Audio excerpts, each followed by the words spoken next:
Empty roads in twilight dark, shadows whisper, feel the spark. Lonely paths the woods can hide, ghosts of memories side by side.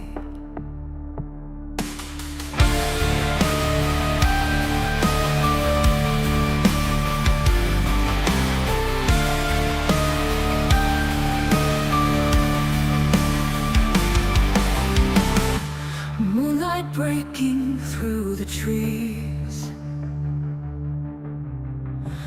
whispering winds, a gentle breeze, silent echoes from the past.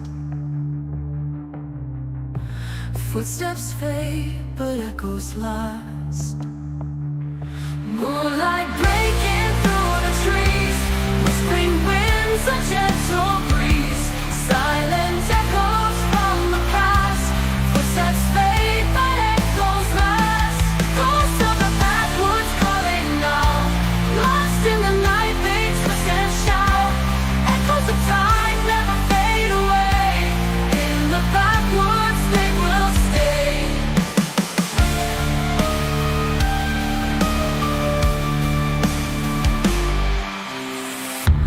Ancient songs from voices old, stories of hearts that once were bold. Deep in the forest, secrets lie,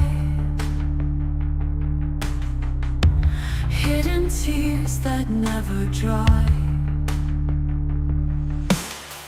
Flickering lights in shadows roll,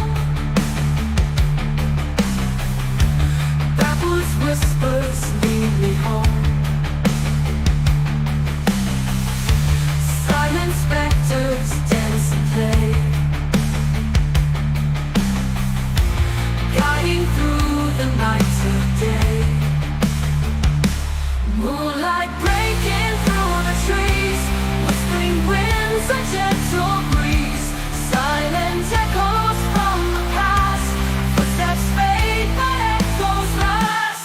Ghosts of the backwoods calling now, lost in the night, they twist and shout. Echoes of time never fade away, in the backwoods they will stay.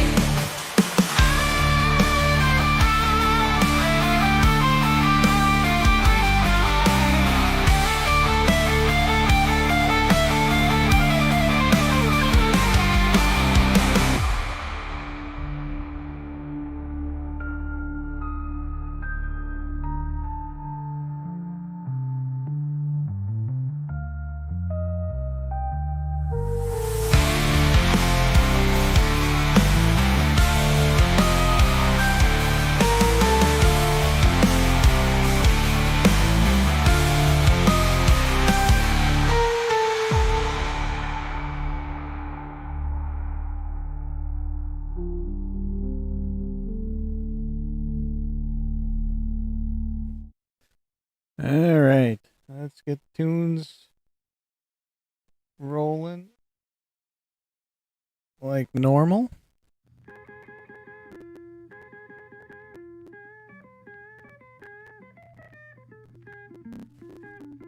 And we are going to be doing all kinds of things tonight.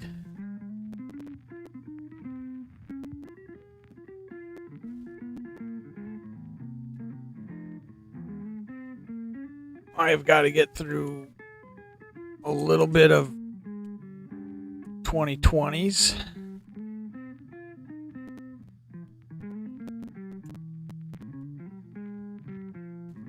We got to get through a little bit of 2010 to 2019s. We're going to look at some cards. We're going to look at what I believe are all silver nickels from the collection Gramps left. And maybe we'll do 1/4 roll. Just for kicks.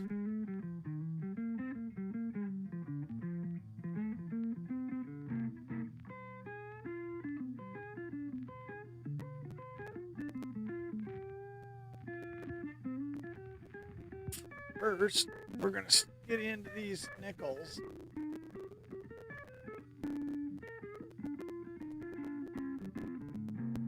See if we can't find a couple errors.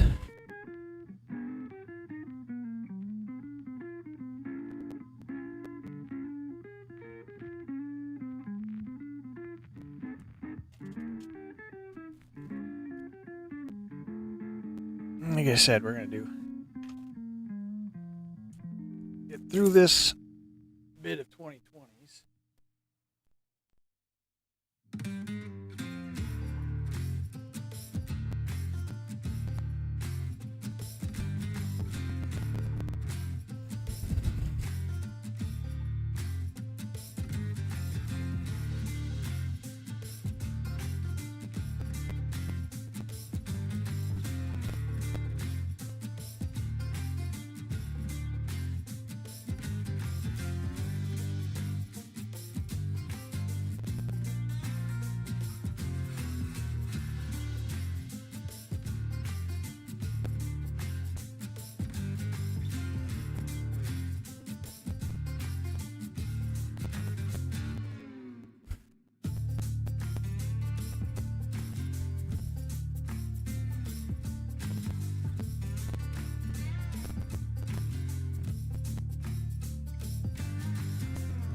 It looks pretty solid there.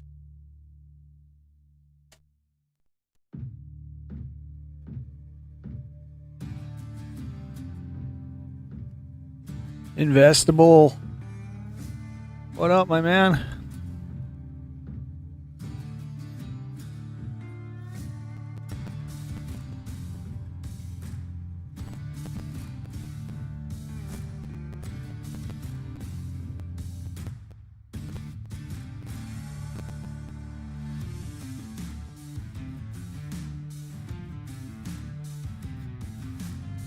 My 2020s filled up, so I got to get through my 2020s. And my 2010 to 2019 is about full, so I figured I'm going to knock those out tonight. I found what I think is a roll of about 12 silver nickels that was left from Gramps. We're going to go through, we're going to look at some cards, as we do on the After Darks. I think these are actually Bernie Wrightson cards.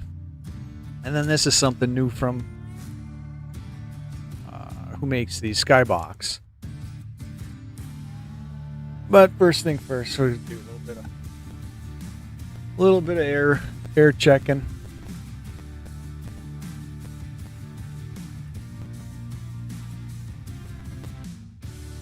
It's kind of nice. I don't even have to really look at my microscope. I can just look at my computer screen when I do like this new bigger scope.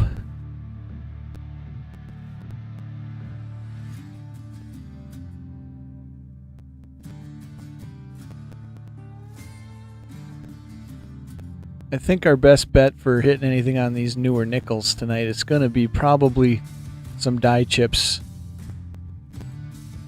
along the building, along Monticello.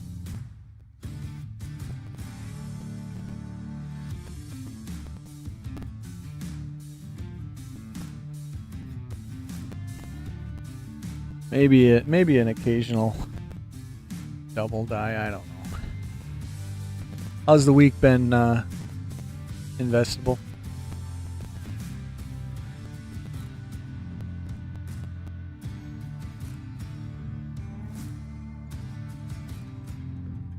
Mine would be officially over at this point of Thursday evening, but I do have to do a 4-hour stint tomorrow, so figured let's knock these full jars out tonight, because I may do a hunt tomorrow morning is what I'm thinking. Training videos for work. Those are always fun, aren't they?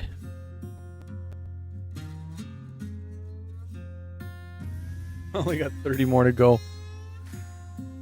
I'm assuming you're having to work through them, or are you actually like putting them together?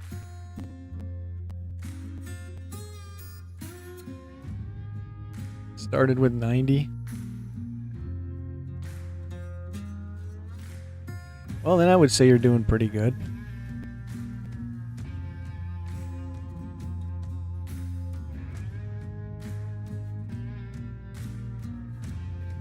This back a little bit. We have a little bit wider view to the stream, maybe.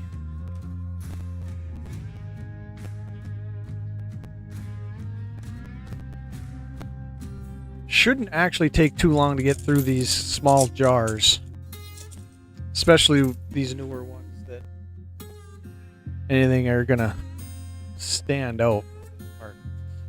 FedEx administrators, you have to watch them. Well, I guess that would be better than having to put them together.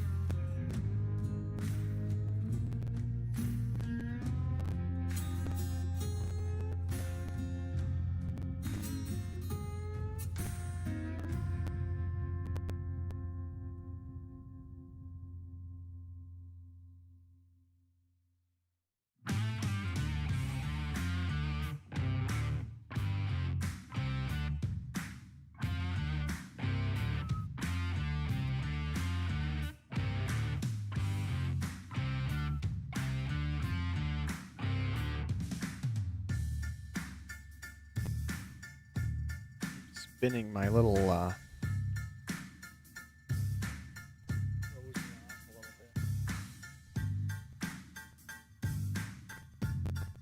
that's a better worn 2022. That's seen some circulation.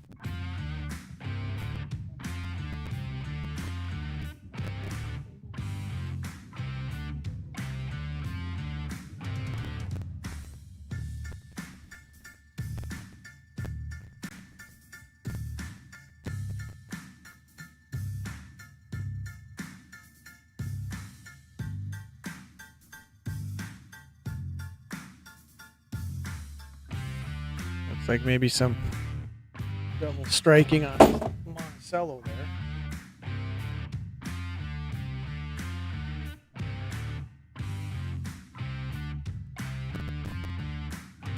That's once for the night.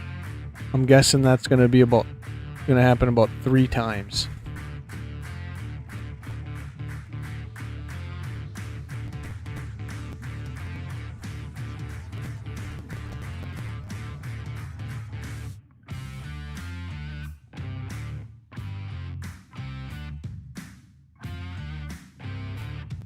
What I should do is just get a better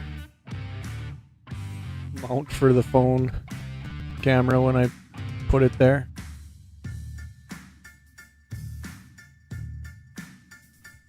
Picked up my first silver dollar note on auction from Whatnot. He had some really nice ones. My note was the cheapest at $25. Who's the seller? Who'd you buy it from? Because I'm usually hanging around a lot of them too.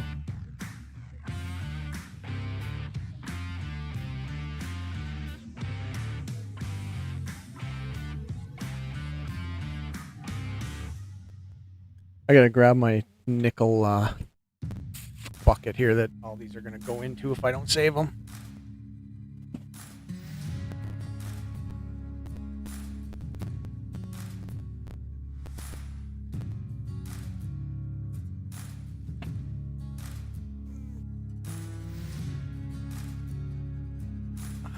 I don't know if I've heard of that streamer.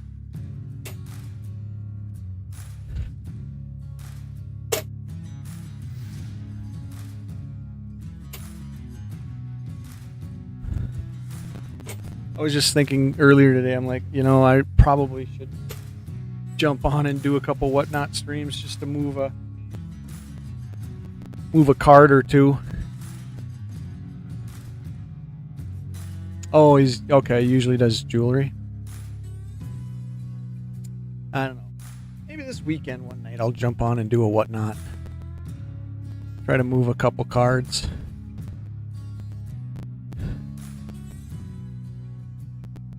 That's really what I should be doing.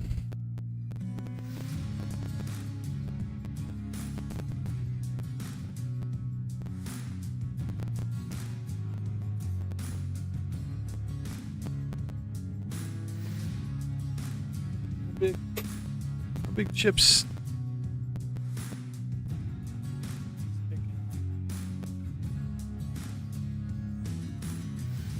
Nice looking D.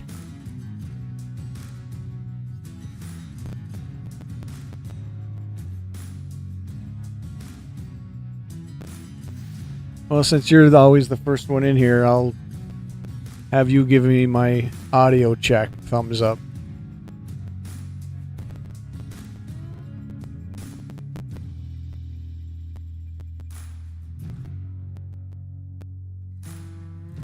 Yeah, I just haven't bought a whole lot of Magic recently. I think I'm going to buy a little bit of Final Fantasy just because they do have some good art cards in it. They have some good witch cards and some of the stuff I like to collect. And who doesn't grab a Tifa Lockhart card occasionally when they see it?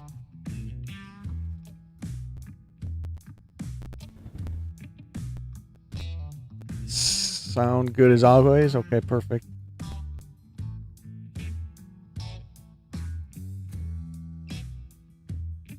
And we should be good for the stream. As long as I catch it when my mic decides to mute itself.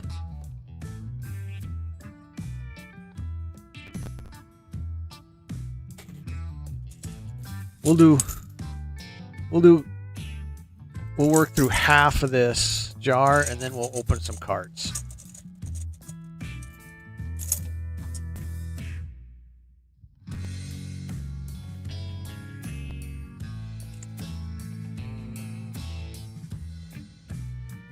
At least for your birthday in August. I was talking to, well, he's typically the guy I see all the time when I go to the LCS. And he says, like, collector boosters, he's figuring is going to be in that $60 a pack area. Which I was guessing, you know, with where the price of a box is right now.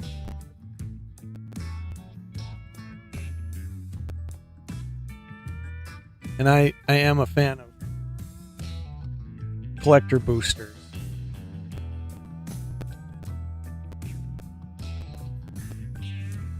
You know, in the years past, I've always been like, if you're going to gamble, you might as well gamble big. But that's getting almost to the point where it's a little ridiculous.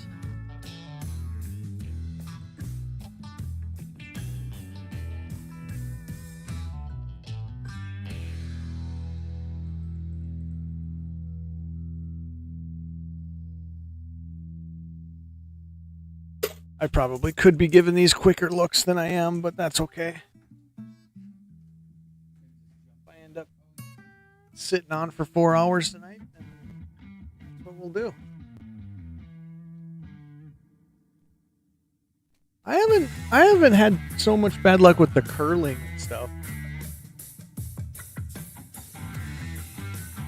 It almost seemed like when I was really doing a lot of Magic cards and stuff, it almost seemed like it was dependent on the set.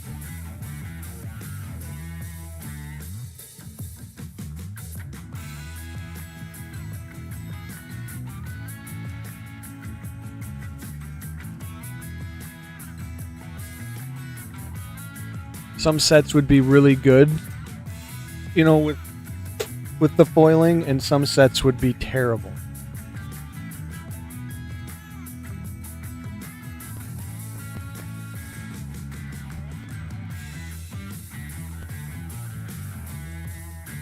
I'd like to find like a nice die chip right in the eyes or something. That'd be a pretty cool find.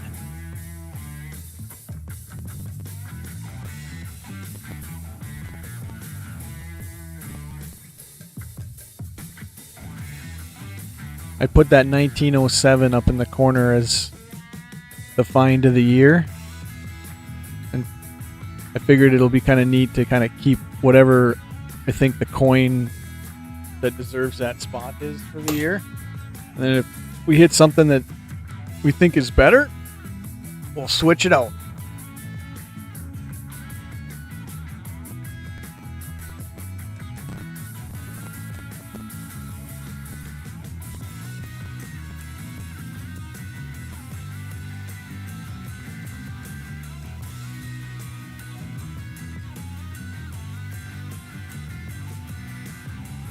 A couple streams ago, I found, you might have been in here when I was talking about it.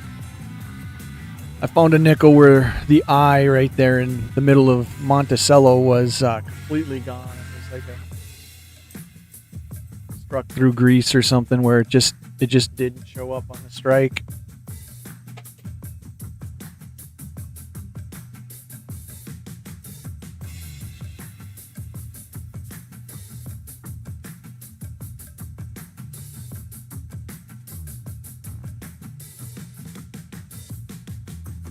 No major money in it, just a cool find. Maybe a $2 coin for somebody that truly would want it.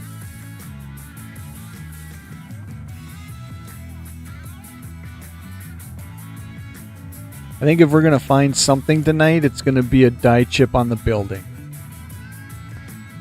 I could be wrong.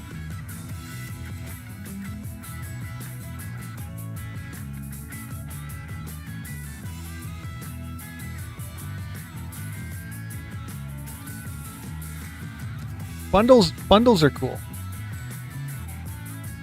I got nothing against bundles.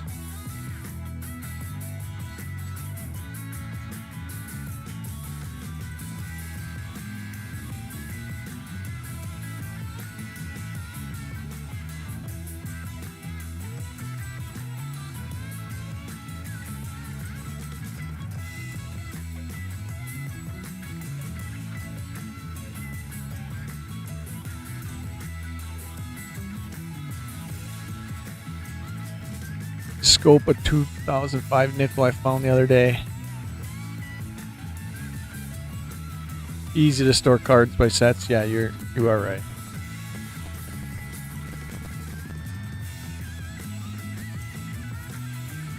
$2005 Buffalo. I want to say I have 2 rolls of 2005 Buffaloes to check for that wounded buffalo. I don't know if I'll do it on a stream or if I'll just do it essentially off stream sometime. Because it's like, you know, it's kind of like this. It's, you're looking at the same coin, you know.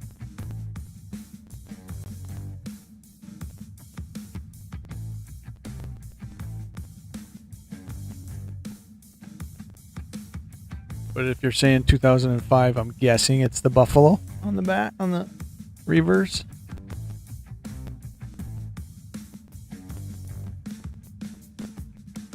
If I remember right.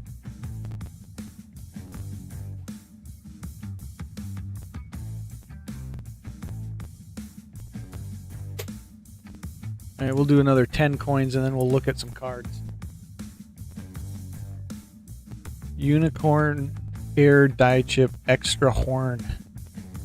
Oh, yeah, that's a fairly new one. I just saw a YouTube video of somebody talking about that extra horn one.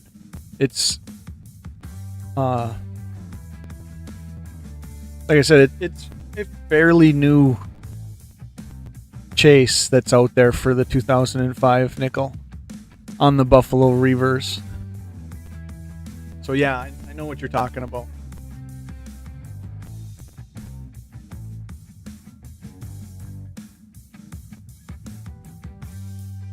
I actually forgot about that until you just mentioned it now.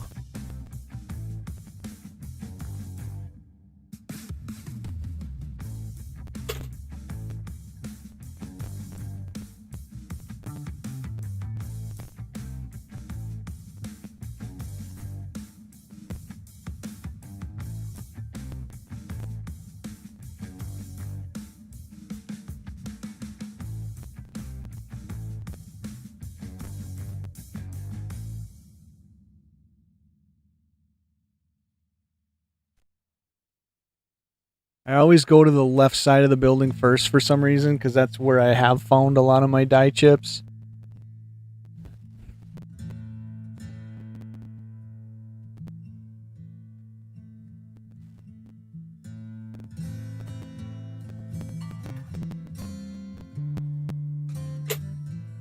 So you kind of get conditioned to look there first, I think.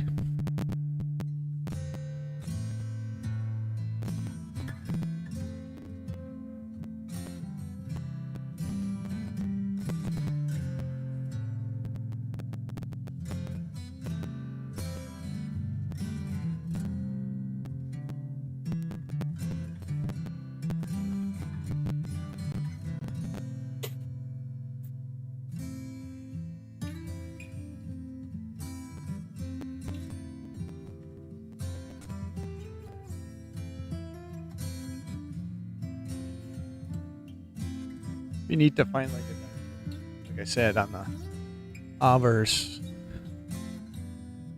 in his face somewhere or something.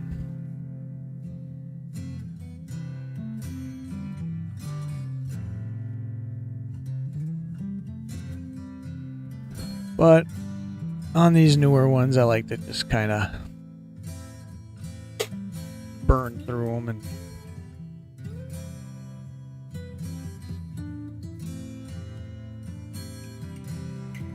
get them in the return bucket.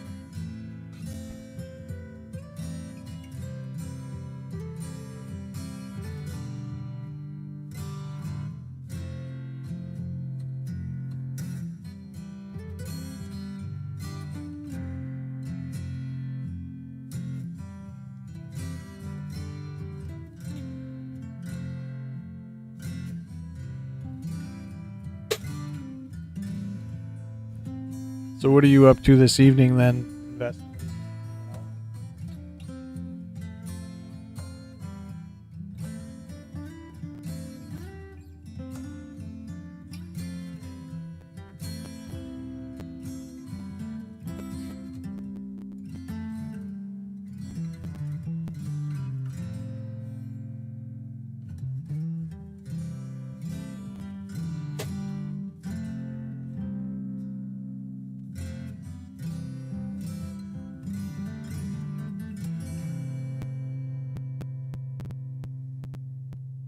I got a couple eBay orders that I got to place to later tonight.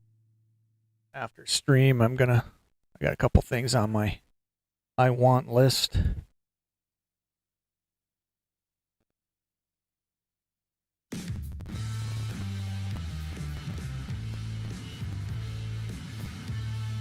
So I know I've probably asked before, and now I just don't remember.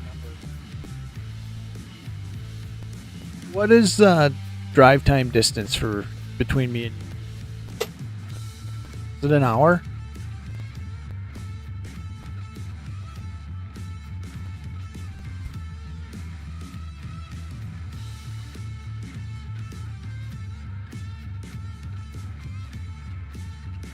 Or is it more than that?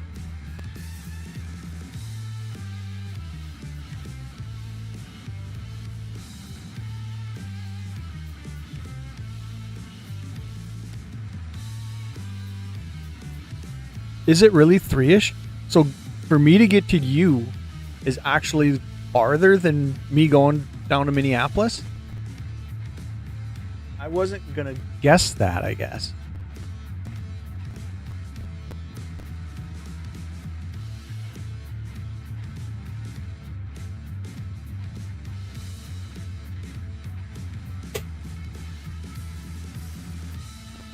I figured it would have been less.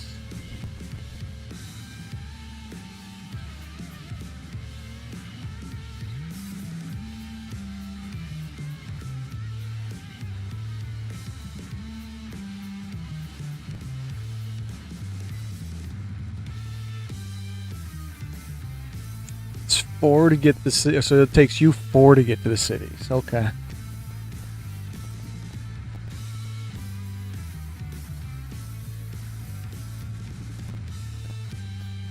And it's about 2.5 for us.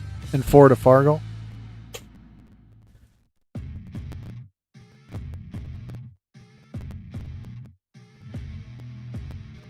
Only 2 to I Falls. Okay.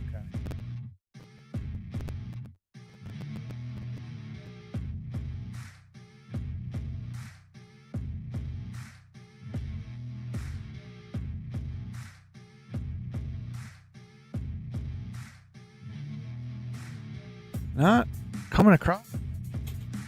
Nothing that even has made me stop and look, really.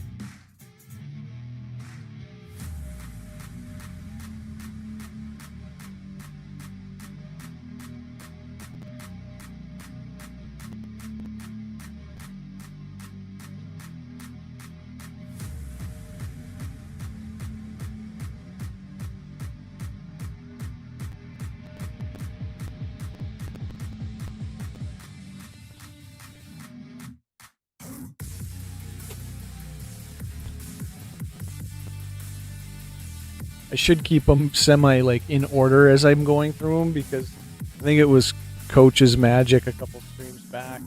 He's like, go back like 2 coins. I think I saw something. And it's like, well, there's no way I can do that. I just dumped it in a bucket. I wouldn't know which one is 2 coins back.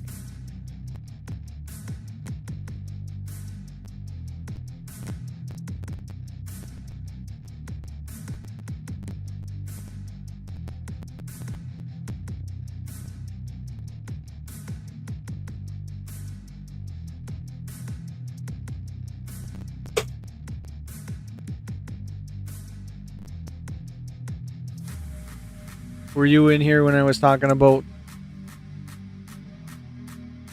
I fill up these small jars with a certain decade of coin, and then I empty them, and then they all go, because these are essentially the coins that have been pulled out of a hunt. So these were all in rolls, and then they go in here if they're not a hit in the actual hunt. But then I do still want to like scope them all, because I want to see if I can find chips or die cracks or doubling that maybe isn't like actually documented.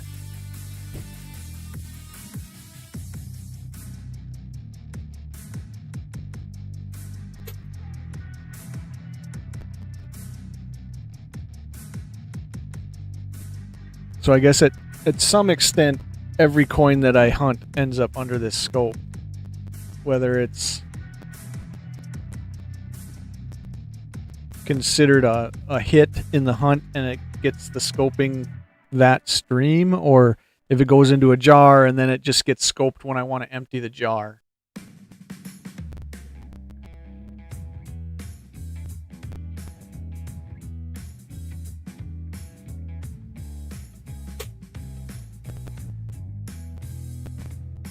Time consuming, but it's fun.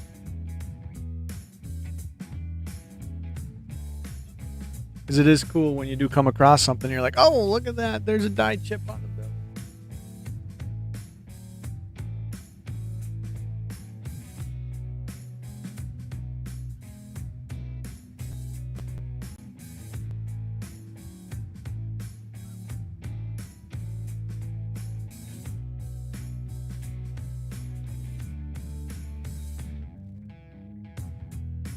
gouge through the window.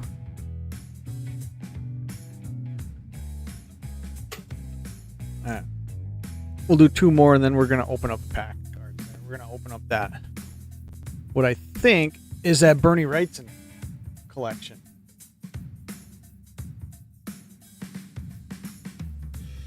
Ooh, a well-worn 2023.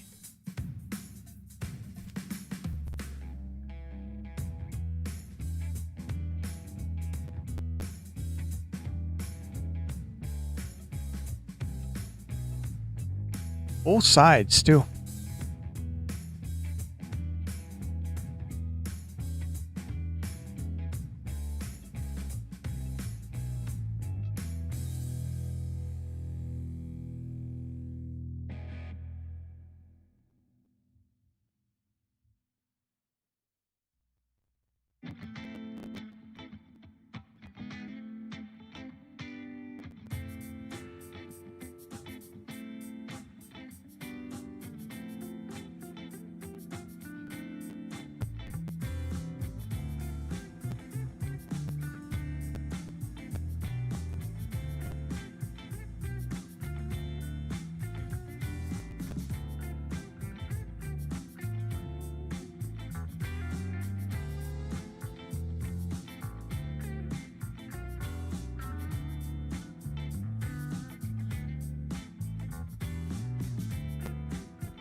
I save cards now for only the After Darks.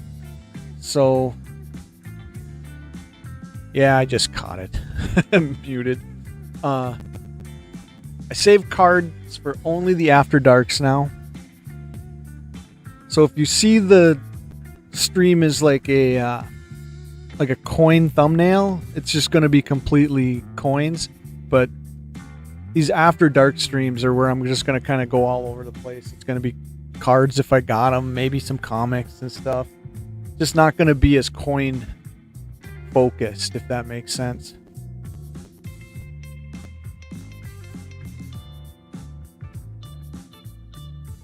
Because as a collector, I am into all kinds of things, but I kind of like to keep the coin stuff, especially the hunt videos and stuff, kind of separate.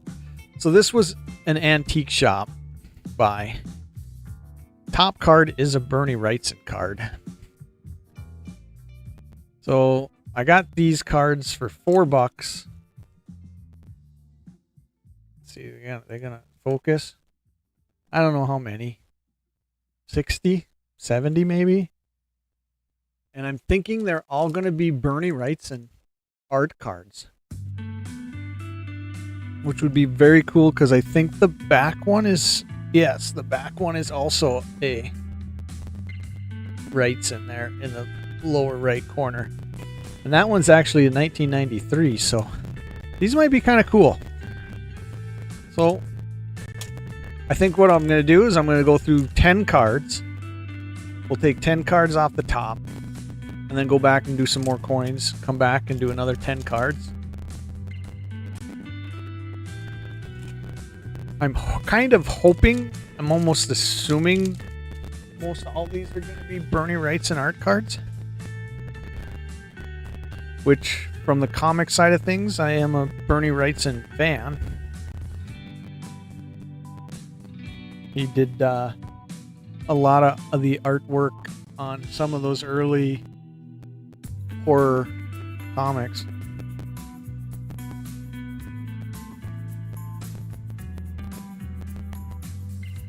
So let's see what we got.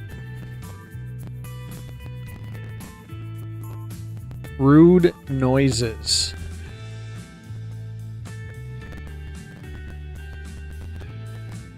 Kind of cool. And I can already see that some of them are going to be... I might end up with a bunch of doubles, actually. So, and triples. Who knows what's in here.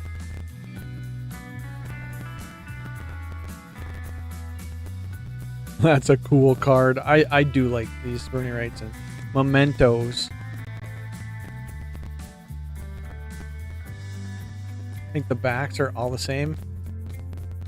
Oh no.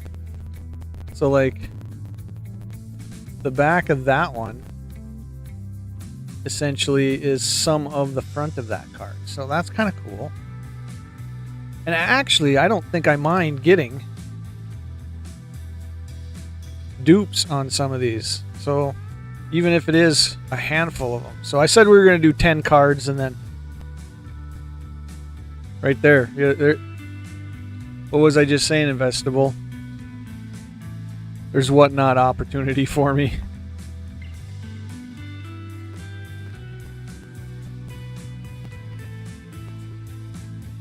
Alright, so then we got some kind of guy fighting off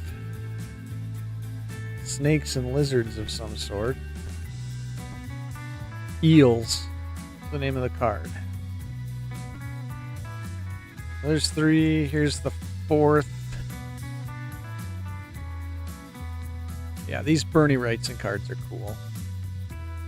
Indigestion.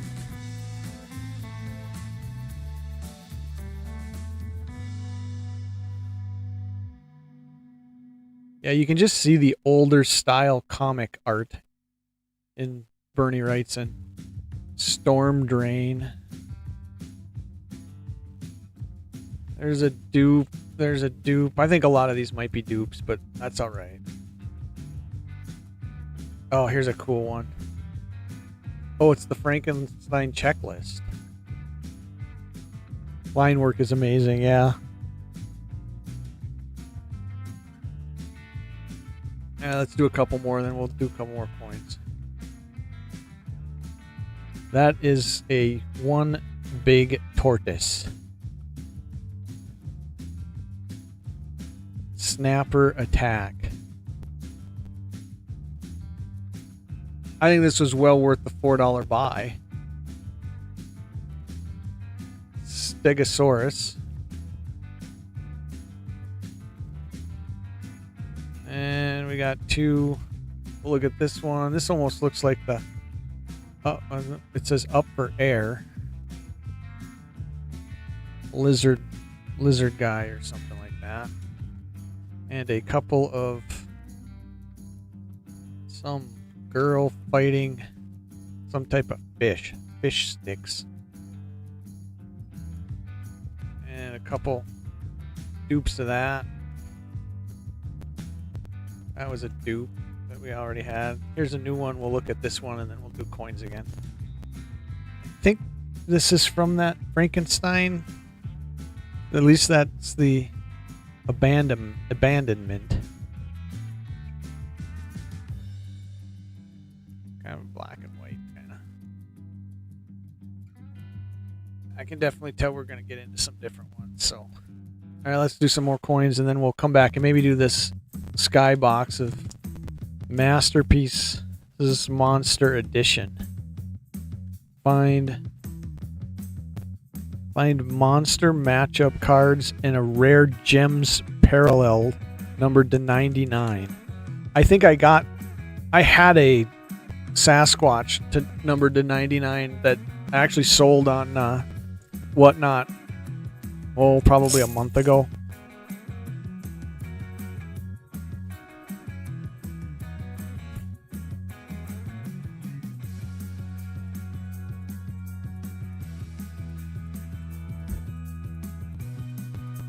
A little something different for the night streams. Throw cards in there occasionally.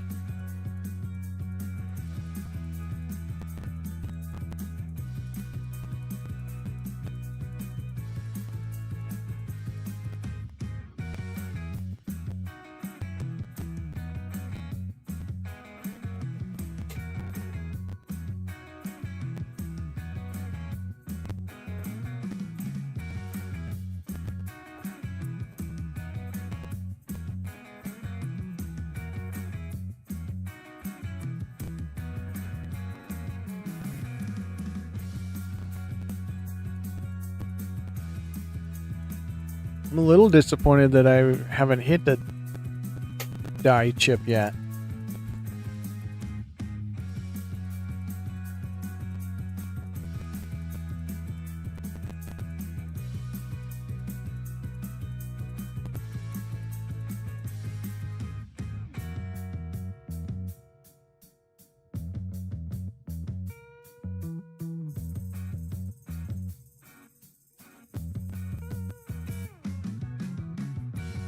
It's got a little bit of ender evidence.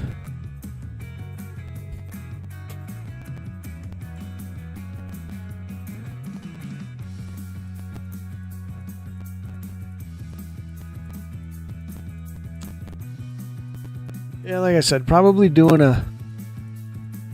do a 3-2-1 hunt tomorrow morning, 9ish, 9:30ish.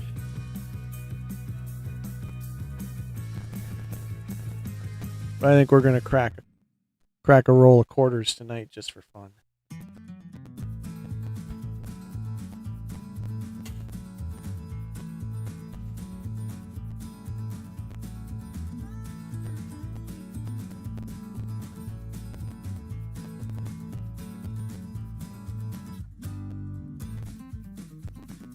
Well, that one's got good sheen still. What was it, 23? Yeah. Nice coin.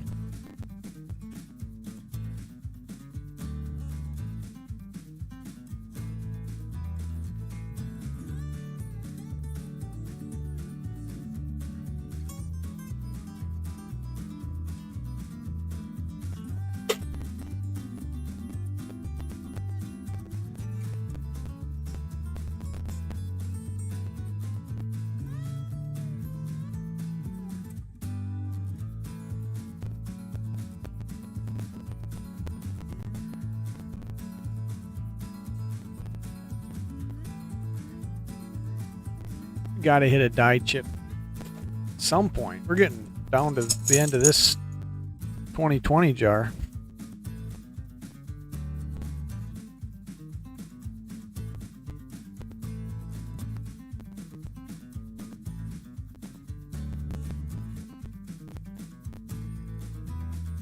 The beehives are actually like noted, documented on like the 2018s and stuff.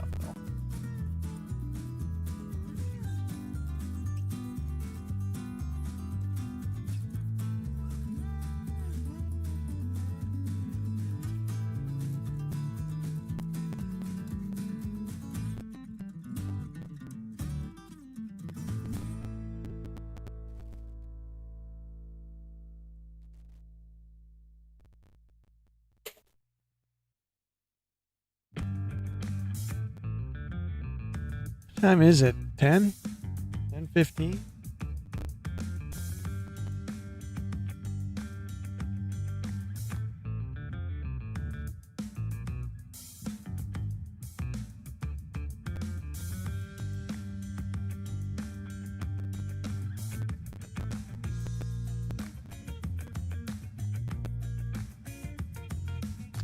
Nothing showing up. Nothing.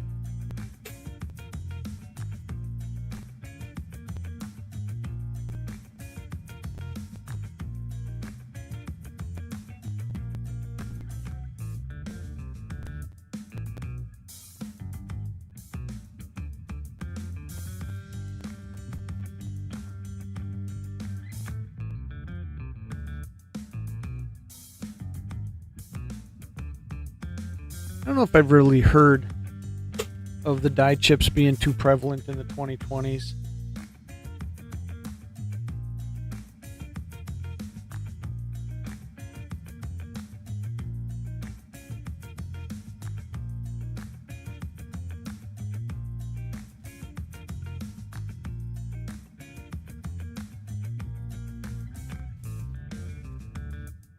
Looks like there might have been just one starting there. Not gonna keep it though, but that definitely looks like it probably was gonna be a pretty noticeable one.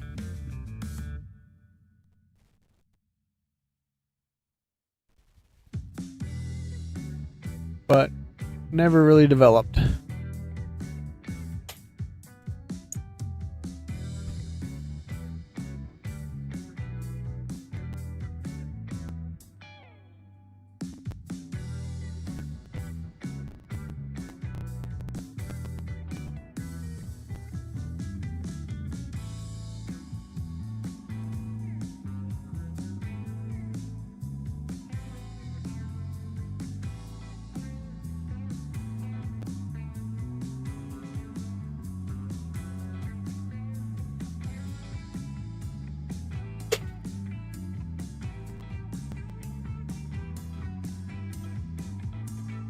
He's still lurking in Vestibule.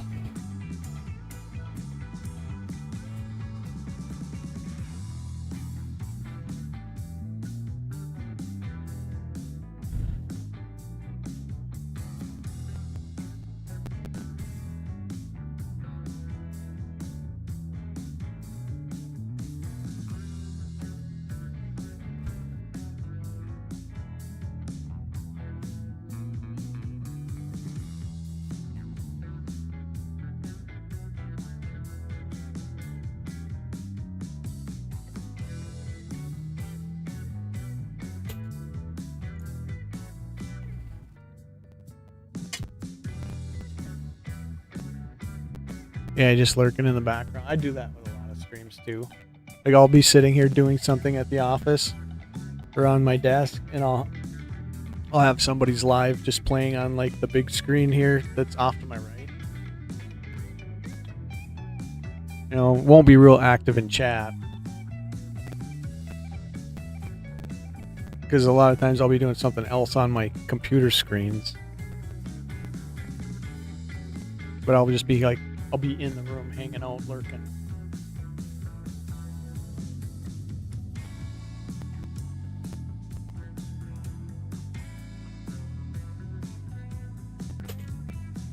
Which I'm fine with you doing that. That don't matter to me. Like I said, ooh, this is a bright one. I'm gonna be here till probably at least midnight or so, hanging out.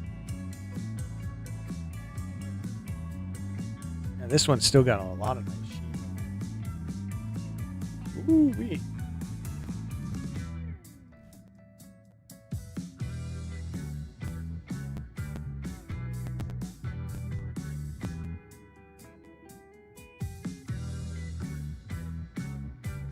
I would like to get one die chip out of this 2020's jar. Or an error of some sort, just something that we can say. It can go in the error book.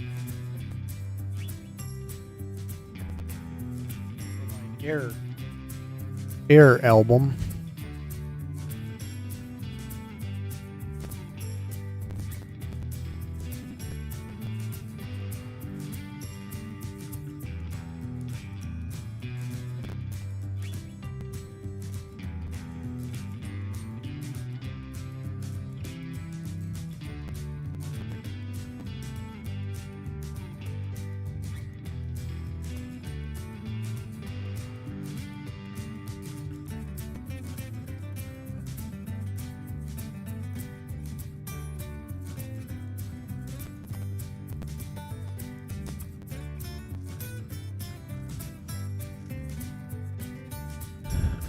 Not sure if you're staying up that late.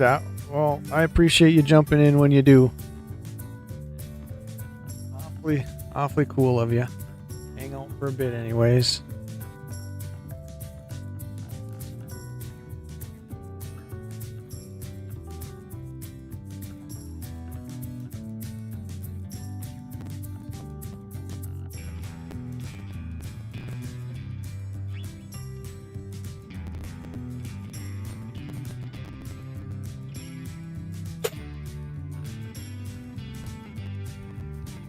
Starting to get some regulars around here. Have you ever read my channel description on like the channel page? The description I wrote.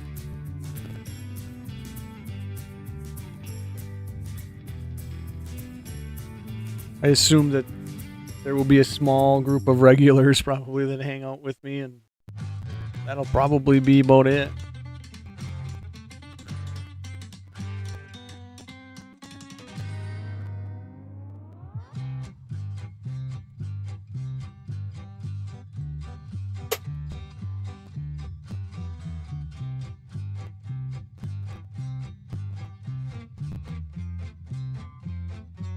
A little bit of a toner of sorts here.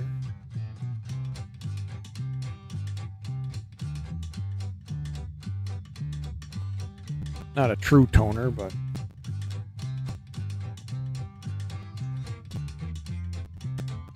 just has a little different hue to it.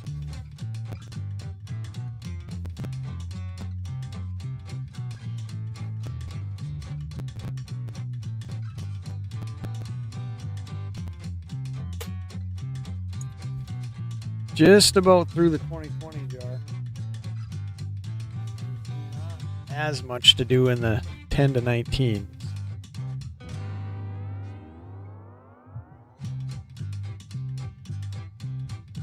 But that was the jar filling up from the hunts, just because you get a lot of those years in the rolls.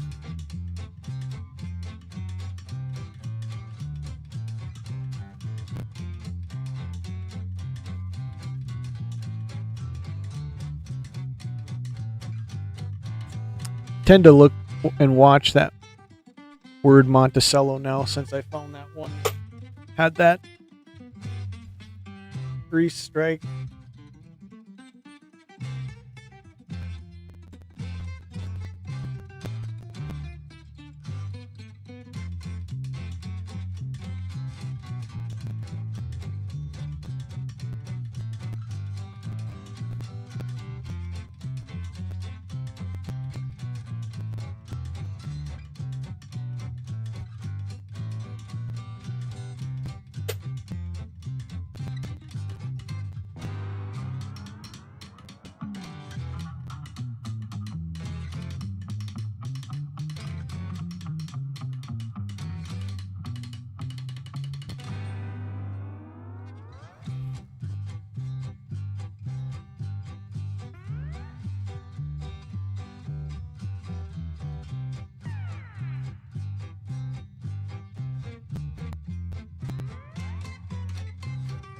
I think there might be a little doubling on the M. Let's spin it around to see if it goes away with a different angle.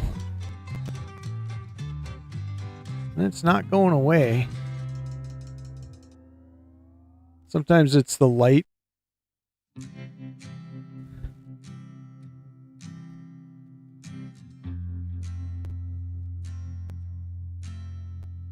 Really only see it on the M.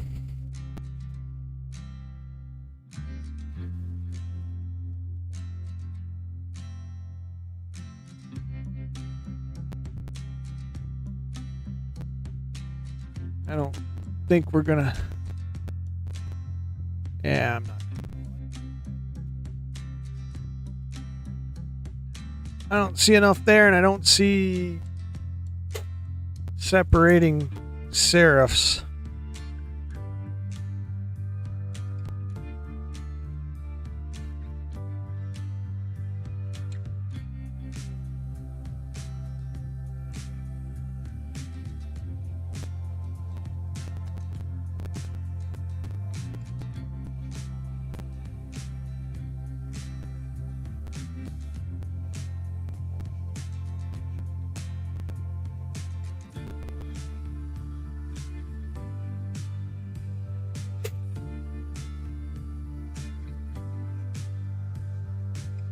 Alright, this coin, and then I'm going to open up that pack of cards because I want to see what's in it. I want to see what's in that pack of cards.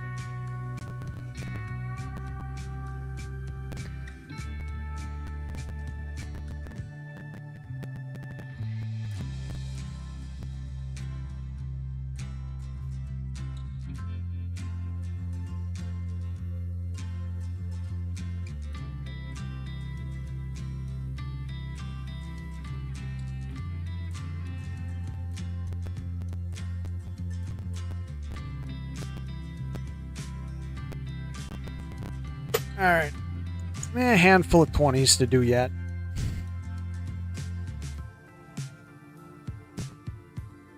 Let's look and see what the next card here is going to be, though. There's some black and white ones coming up. Some cool black and white ones.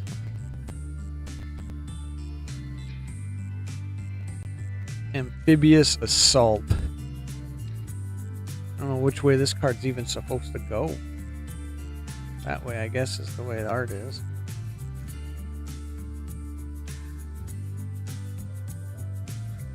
I don't know what's going on there. Sometimes the black and white ones are hard to...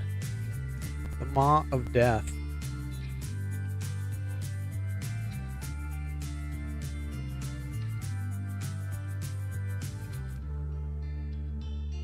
And not really sure which way it's supposed to go.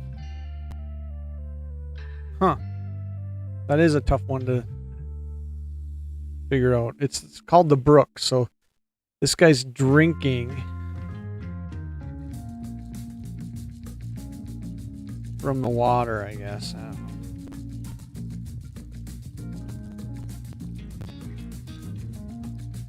know. Escape.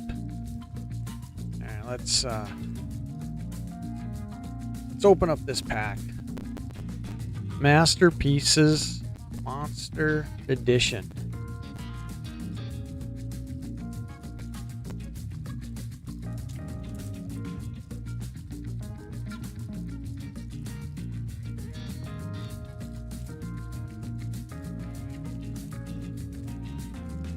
Opened about 4 of these up to this point.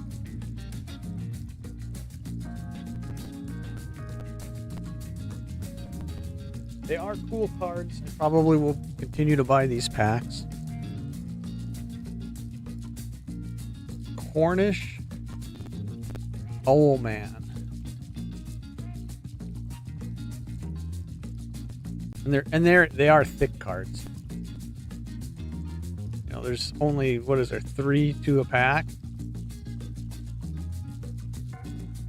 What do we got? We got 412 of 10.99 on the Cornish. Oh, that's kind of cool. Your worst nightmare come to life. Monster Masterpieces introduces Daniel Horn's terrifying sensation Lamia.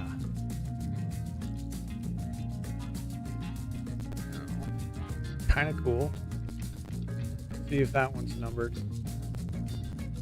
$6.25 to $99 or $9.99.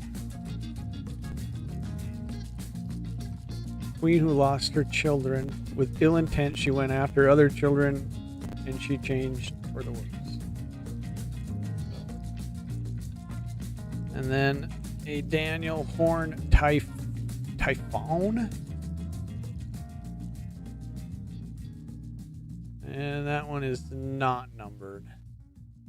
So, I don't know. I think that's the card of the pack. Kind of spendy for 3 cards. I think that they're $12 a pack or something.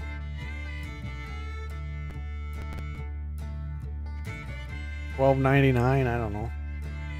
But they're, like I said, they're good quality. Good quality thick cards. And that's a cool card. She must be like a snake because her tail's like behind her there and stuff. So she's like half snake, half woman.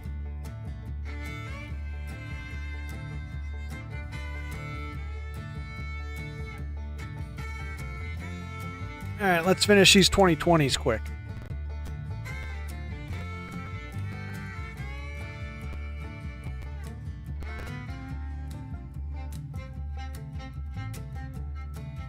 Don't think we're gonna get much here. Still got my fingers crossed for a die chip.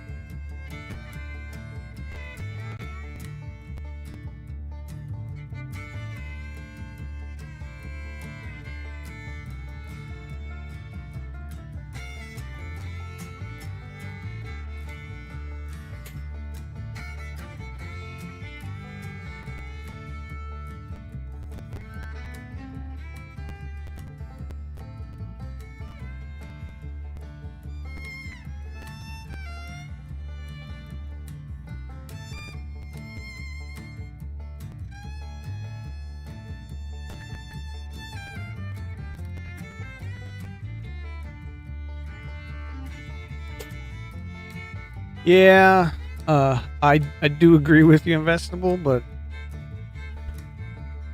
probably want to stay away from her.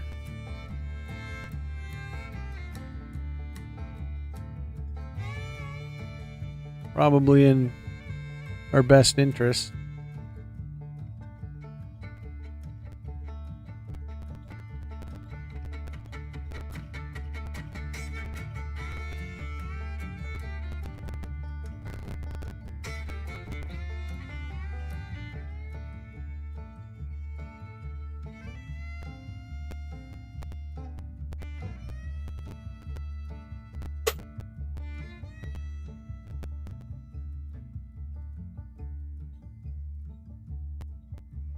This was obviously an ender at some point.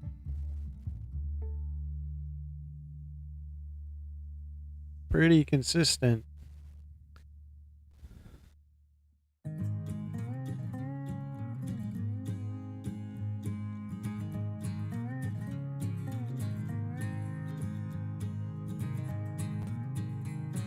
So we almost ended up with a die chip on the building there. Down to the last couple of 2020s.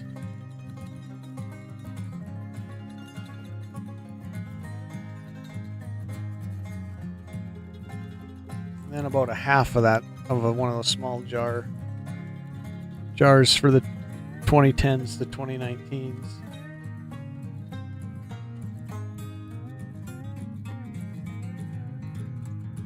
Yeah, I like those cards though, Investable. I'm definitely gonna keep picking up those packs as I go into the card shop.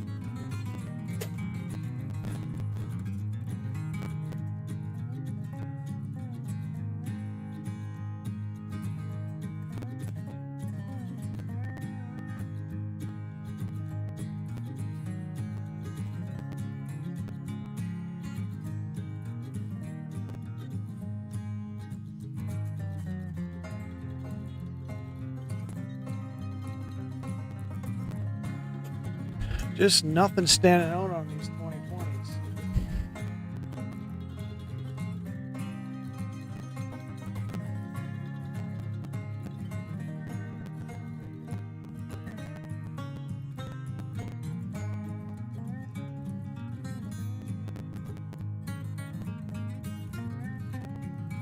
I guess it's kind of the boring part of being a air hunter.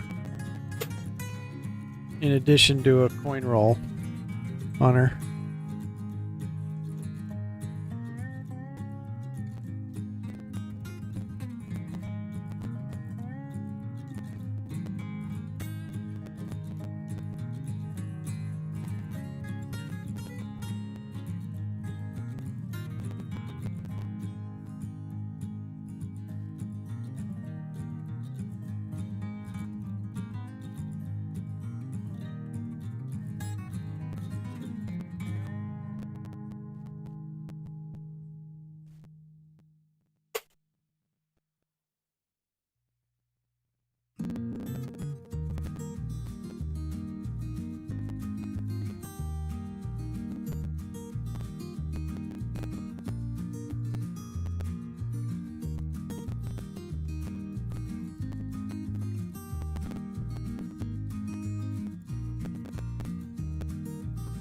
Nothing.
Yeah.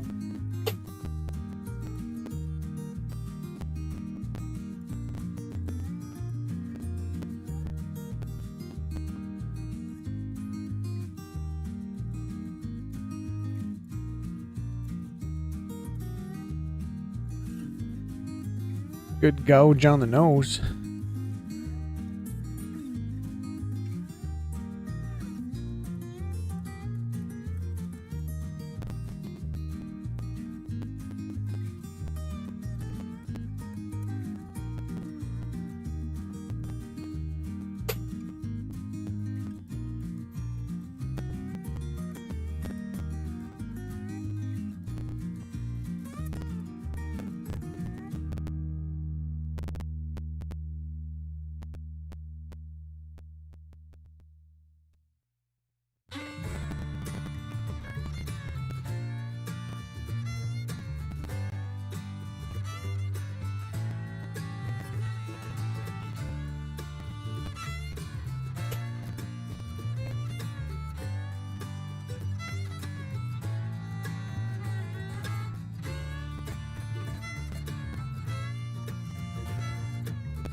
All right, I'm going to finish the last of these couple 2020s, and then I'm going to look at the rest of those Bernie Wrights cards.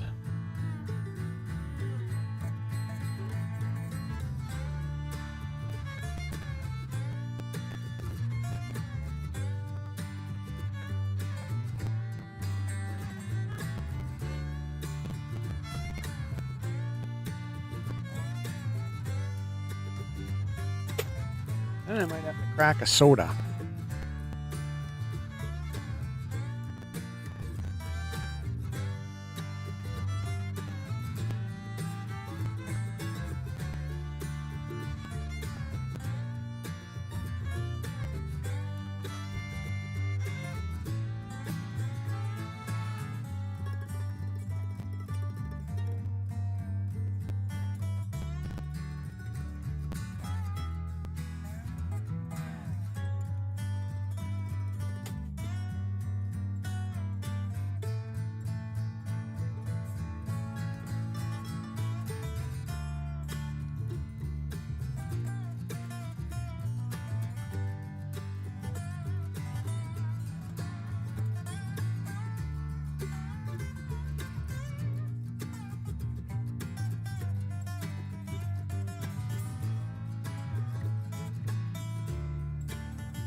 A little bit of wear for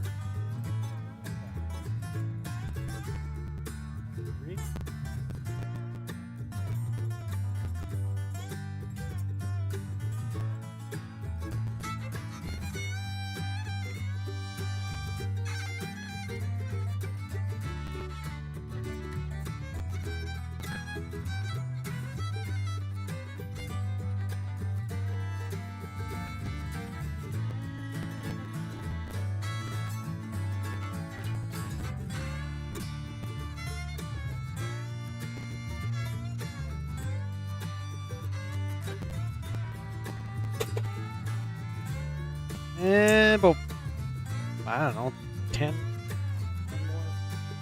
more 2020s.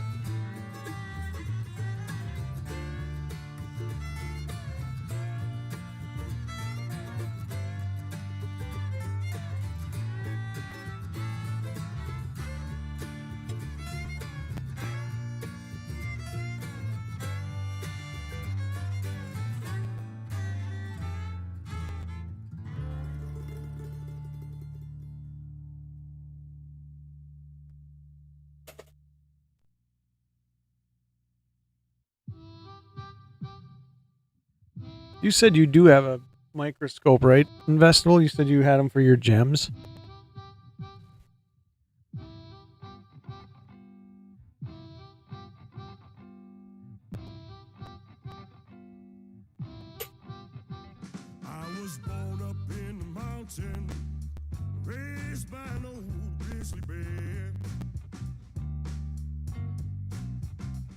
I was born up in the mountain, raised by an old grizzly bear. I was fed by Mother Nature, and I breathe fresh, clean, natural air. I rose up with the sunlight and the moon. Yeah. I remember you saying you had one. Or more than one. This is my second one now, so I have a feeling over time I'm going to end up having a bunch of them just because I'm going to like buy them and see what I like about certain ones and what I don't like about certain ones, and a few loops. Yeah, I got a couple loops.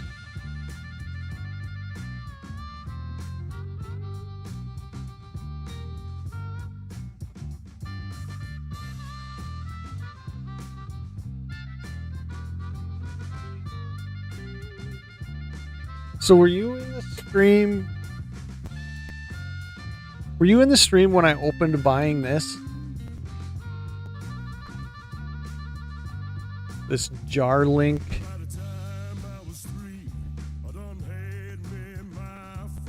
I don't think a nickel is going to sit in here. It'll probably fall through. Yeah, it's going to fall through. I don't have a quarter to sit in here. But it's a... I mean, it doesn't blow it up a lot. But then I was thinking the other night, I was like, I didn't understand why it had the UV. You know, you can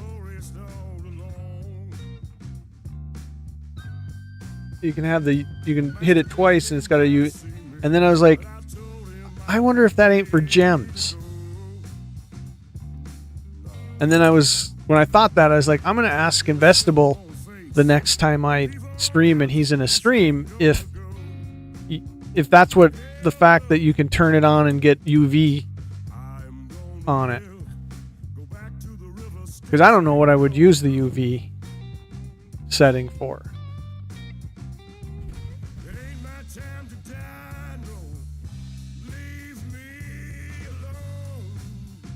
And then it hit me. I'm like, is that for like looking at like those gems that will like illuminate under UV light?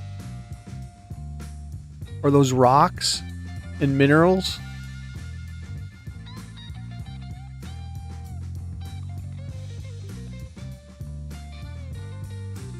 And I was like, I know exactly who I'm going to ask.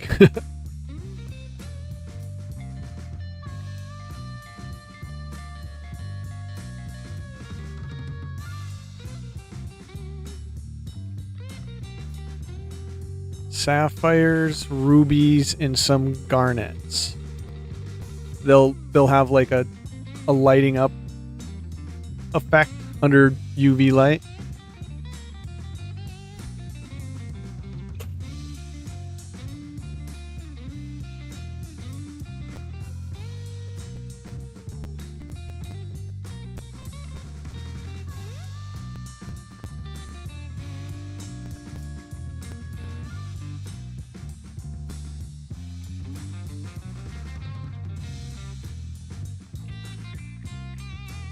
And many more? Okay.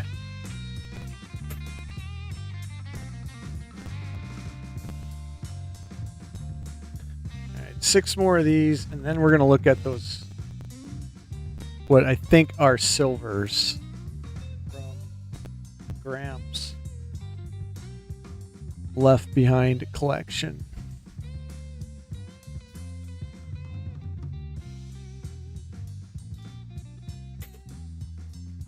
So that definitely is then what that UV light is for. Or that UV setting.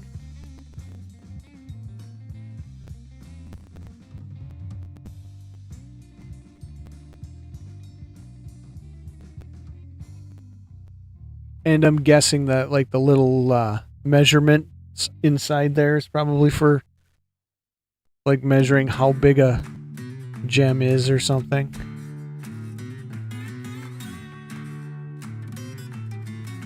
So do you do a lot of like your own gem hunting out in the woods, or like, I mean, the only thing I know is like agate hunting, like looking for agates on railroad grades and stuff. That's kind of cool and fun for me to do every now and then.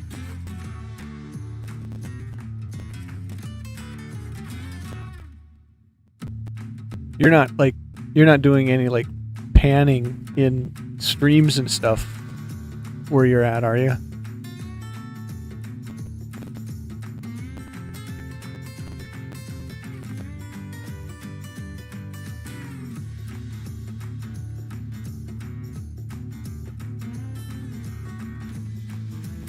I'll pick up agates occasionally when I see them, but I don't know what I'm looking at. I don't know if it's like a rare one or something's cool about it. But now I know I'm going to be bringing them into streams when you're around and being like, you pick rocks all the time. And I'm going to be like, investable, what is this?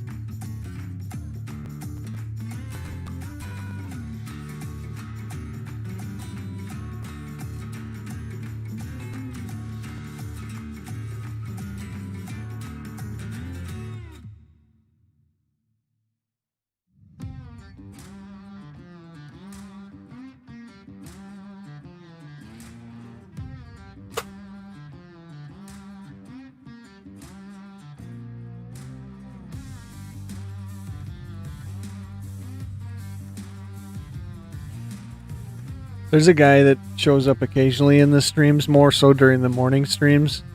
Empty Pan. I think you were in here the other morning when he stopped in. He's got a YouTube channel and he does panning and stuff in a lot of the streams he's in. I don't know where he's exactly from though. I forget where he's from. But I didn't know what they were until I watched him. But he'll get those pay dirts. I didn't even know what a pay dirt was.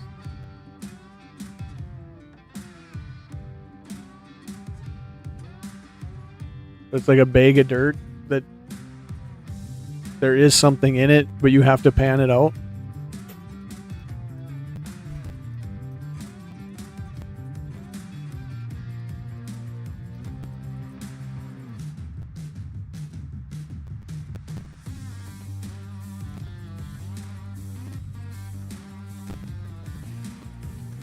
I guess most of the time, I mean, you can buy like gold pay dirts.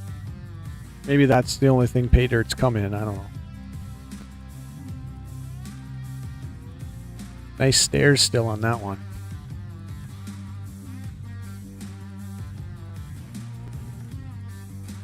You have two that you haven't done yet?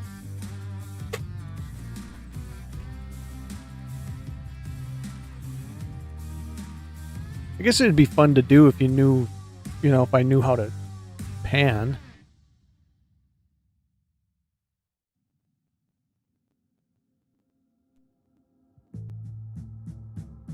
I have the general concept of but no pans. I have the general concept of panning down. And I realize that the pans are made to where the heavier stuff stays and the lighter stuff goes down those steps or something like that. I don't know. That's the most I know about it. Talking about stuff I don't know anything about.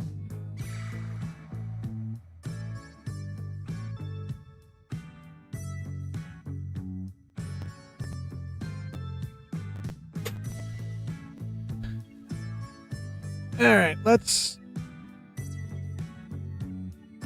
these I haven't looked at yet, so I'm going to put these over here. Do these over here. Let's crack this tube that I think is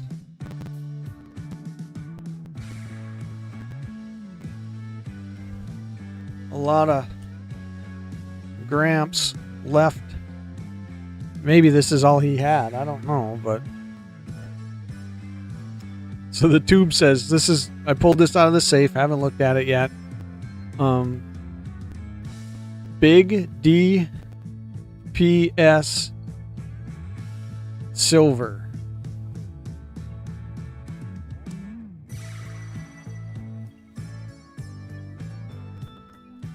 So this was part of all the stuff that he left behind.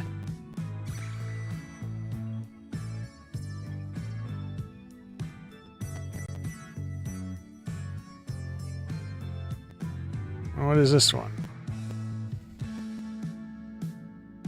1943 S.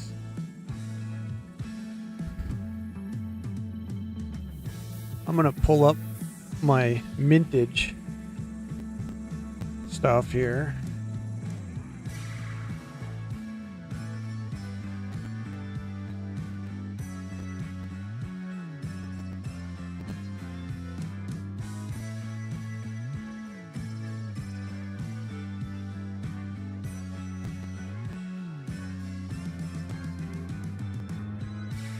$1943S is 104 million, so not a whole lot there.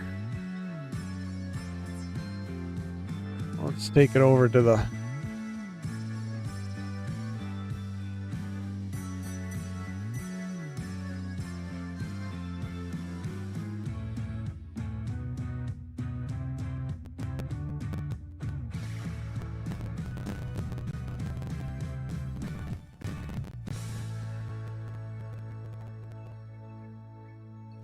let's see. I'm gonna check and see.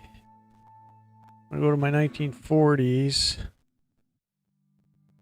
1943.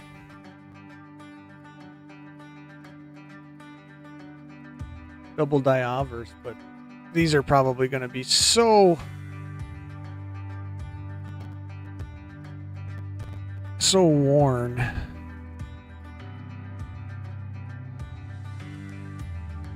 Maybe we'll just go through them like this first. There is a 1943. That is another S. We got a couple 1943 S's.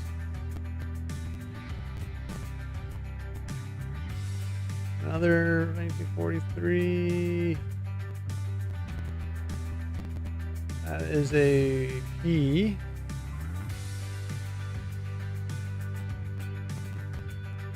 There is a 45 focus. 45P.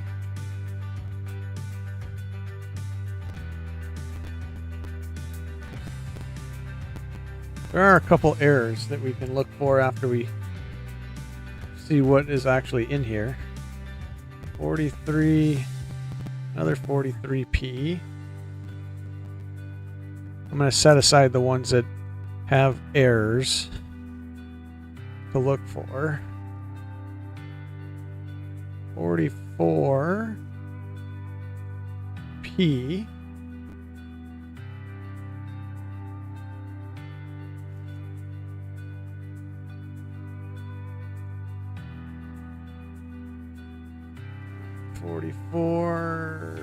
P.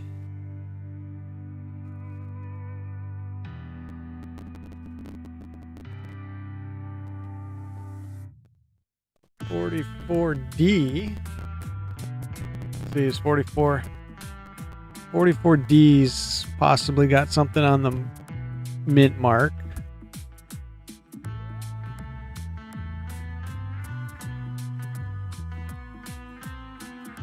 Out of 43? Yeah, 43.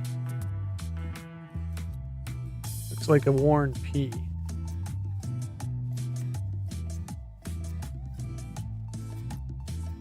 Here's a nicer looking one. In better shape. 45D. 45D's got a possible mint mark error.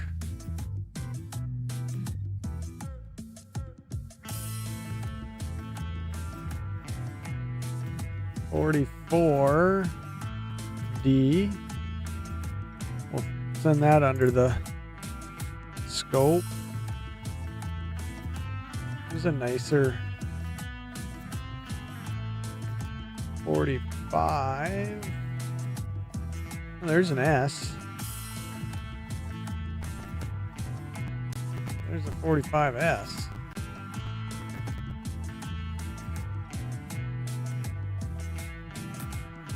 And 2 left. 45P.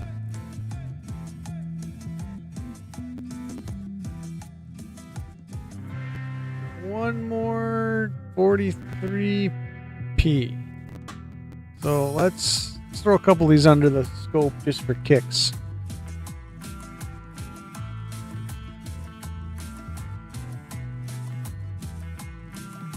Here's a 45. I think this is the 45D.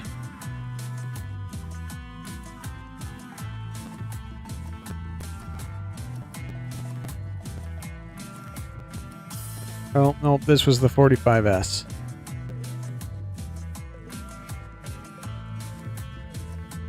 Doesn't look like there's anything there to look for. Obviously, everything's going to be well worn on most of all of these. We'll leave this real nice one here for last.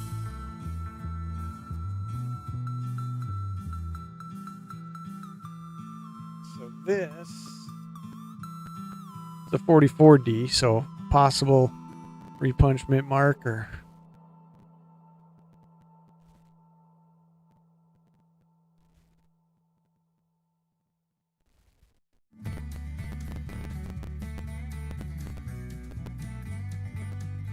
I don't really see it.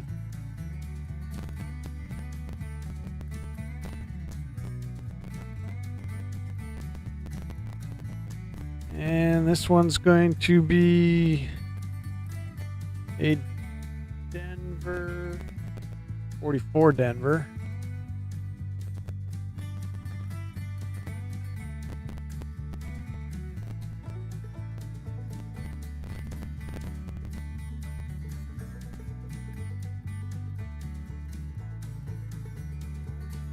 A little bit thicker D, but not enough there to make any claims.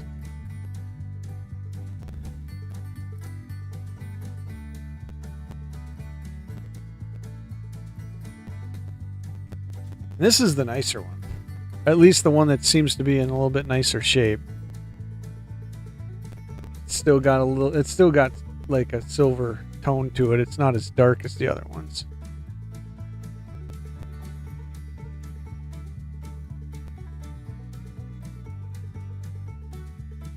About in the same shape though as far as wear. Just for some reason it hasn't colored the same as the others. What did I say this was? 44?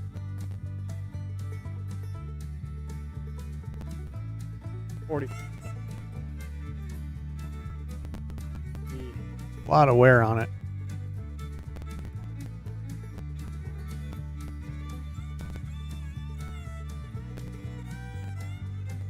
The other thing that I did not look at on a couple of them, which I have to check because I don't know which years.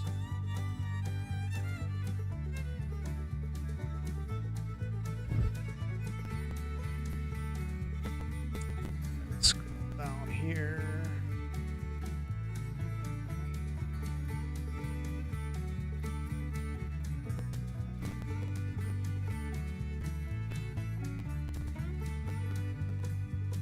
'44s have Hennings.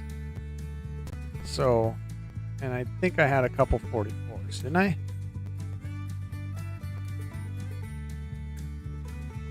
That's a 43. We'll just check the years quick and we'll flip a 44 over. 43.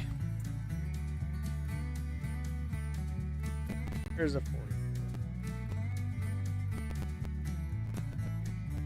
Does not look like the R is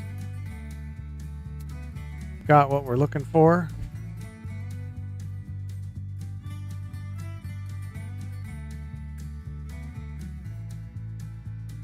'43.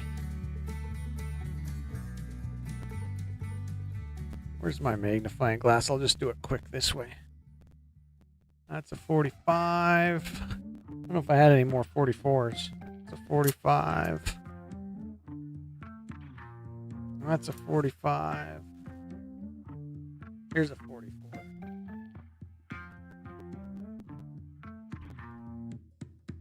Nope. Not enough to say anything. There's a 44.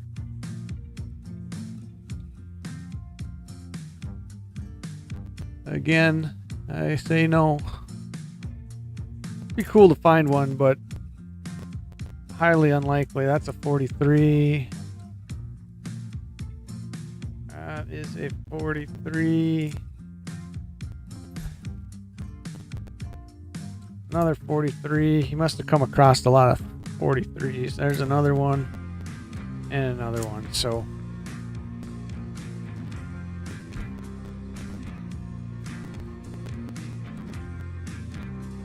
what did he leave? He left 1, 2, 3, 4, 5, 6, 7, 8, 9, 10, 11, 12.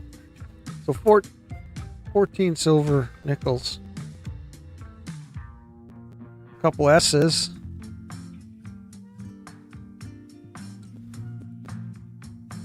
So that'll be a nice little addition to the collection anyways.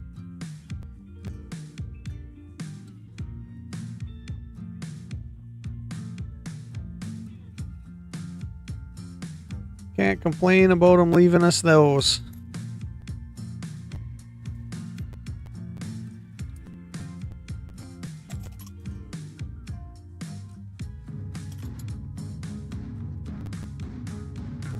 Alright, let's move on.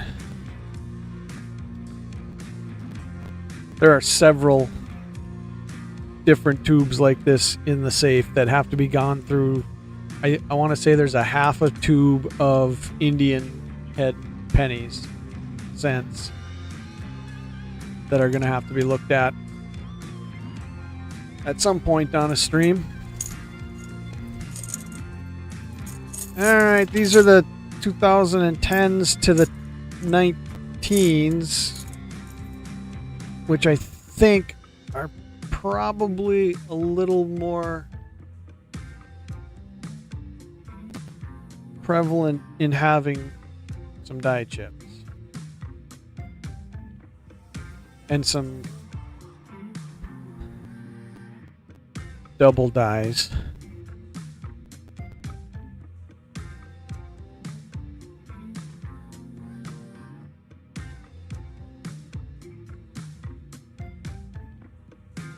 $14D.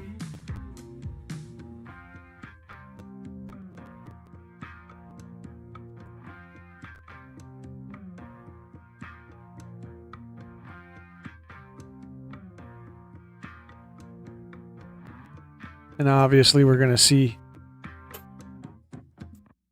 a little more worn coins in these years. 17D.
I will be happy that I got these 2020s and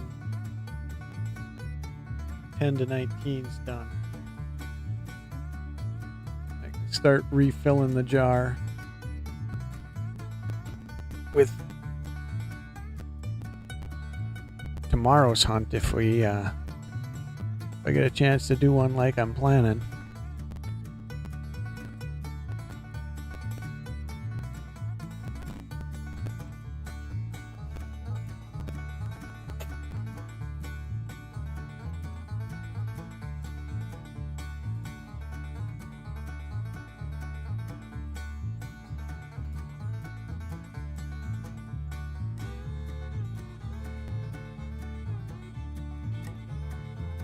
Some good doubling on the 2 and the 0 there.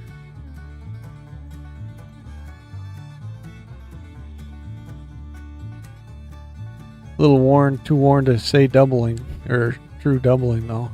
Probably machine doubling.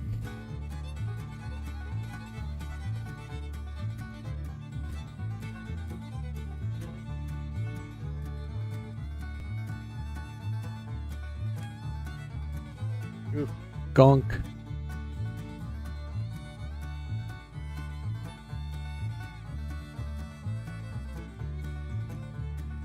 A little bit of doubling on the O. Doubling on the S.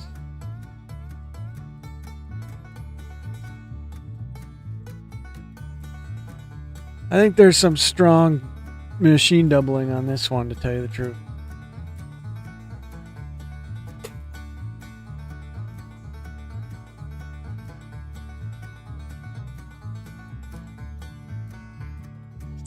$15P has got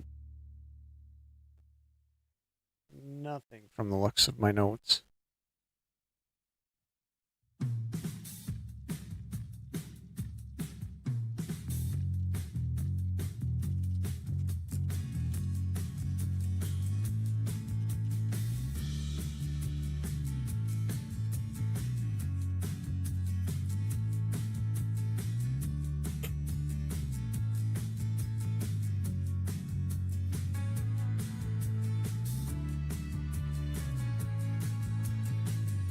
You agree? Yeah.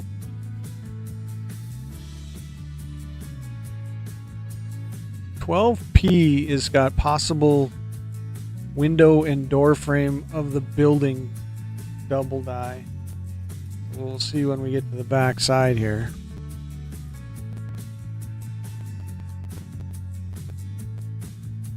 I just don't like to speculate investable. I like to have it be like, yep, without a doubt it's there. I say it almost every stream.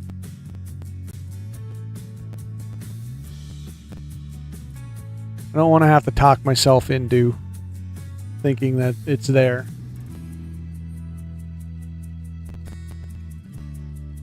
I don't see any double dying in the windows or the door at all. At all, actually.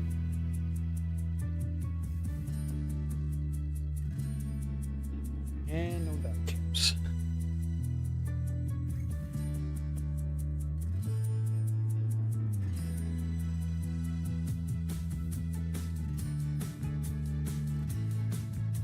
I don't have anything listed for 18D. I got 18 Philadelphia listed something, but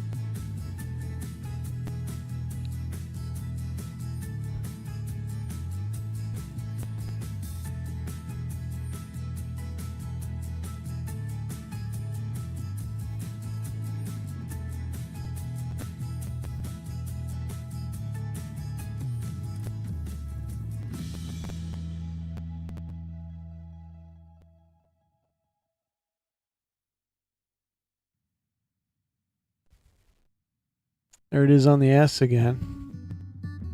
And it's in the O again. They must have just had a lot of strikes in this year.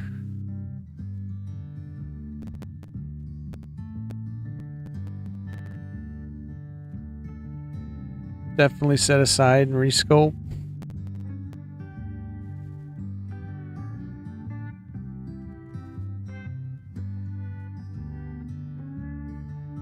That one like I said, the S is pretty strong there.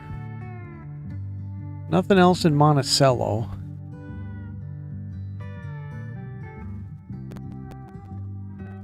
There's a little bit in the N, right here in the N.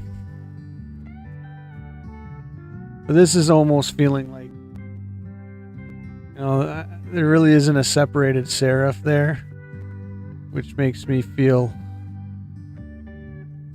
like strike doubling.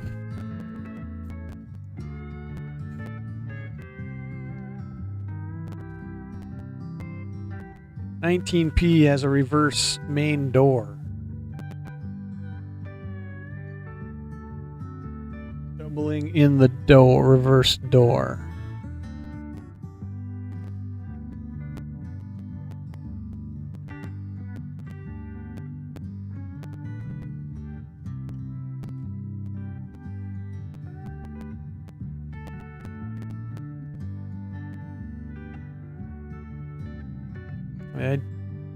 It is definitely not in the door on this one.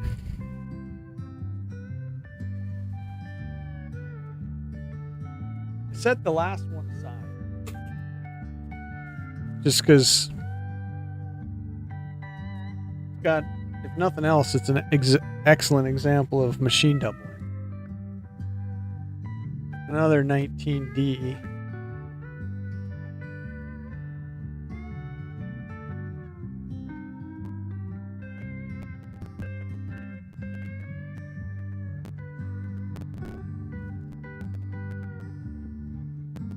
Sometimes I think I go too quick, actually, when I'm looking, but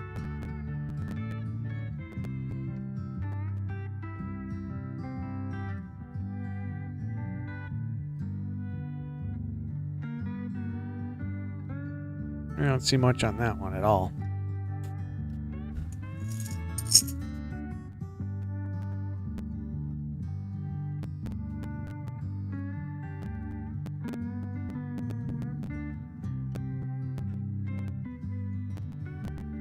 This one obviously got thrown in the wrong jar.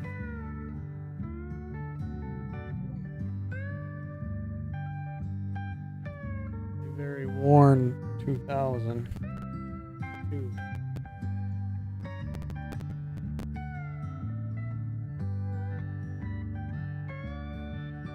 I saw the wrong style obverse come out, and I was like, yeah, that one got thrown in the wrong jar. Sounds good, Investable. Thanks for hanging out. Like I said, I might be on tomorrow morning-ish. 9:30-ish, somewhere between 9 and 10, I'm guessing, if I do it. But thanks for hanging out. Have a good night. I'm going to run and grab a Pepsi because I'm probably going to be around for about another hour or so, because we're going to do... once these nickels are done being scoped, I'm going to do one roll of quarters just for the sake of doing something else too. So I'm going to go get a Pepsi.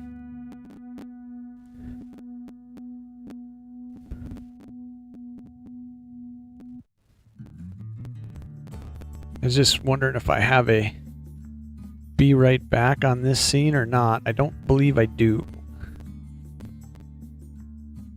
So, anybody hanging out? I don't know if there's anybody else here. I will be back in 20 seconds. I'm going to go grab a soda.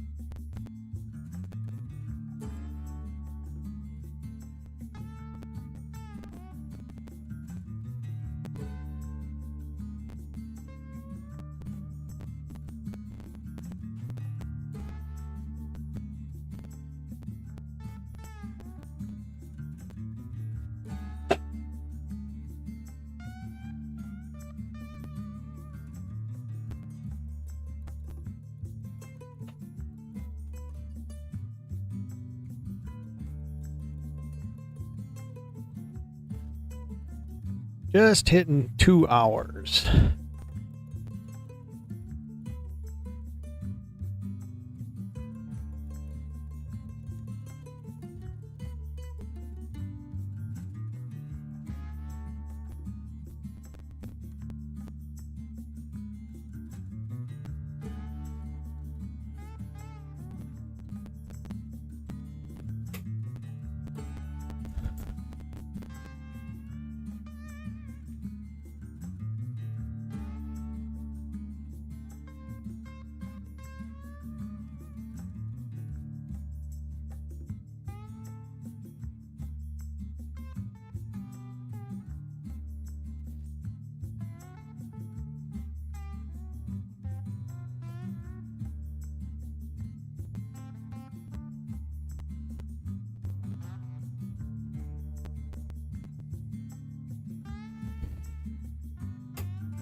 Switch it back over to the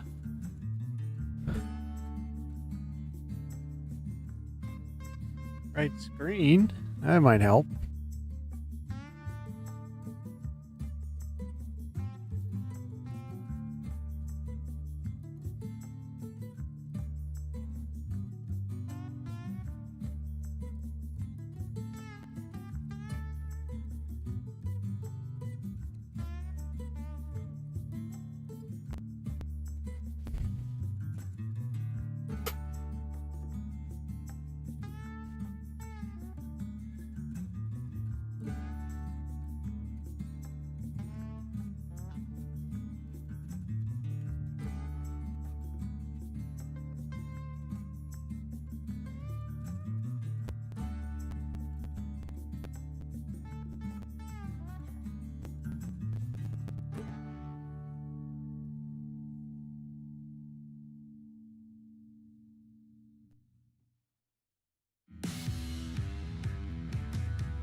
I'm a liar, I'm a boozer, I'm a bastard and abuser, and I'm wondering how much lower can I go? I've been beaten, I've been bloodied, I've been broken and betrayed, and I'm wondering how much lower can I go? Found her with another man. 19p reverse Mandalorian. All the world I thought was true, it's nothing but illusion. So now I'm a liar, I'm a loser, I'm a bastard and abuser, and I'm wondering how much lower can I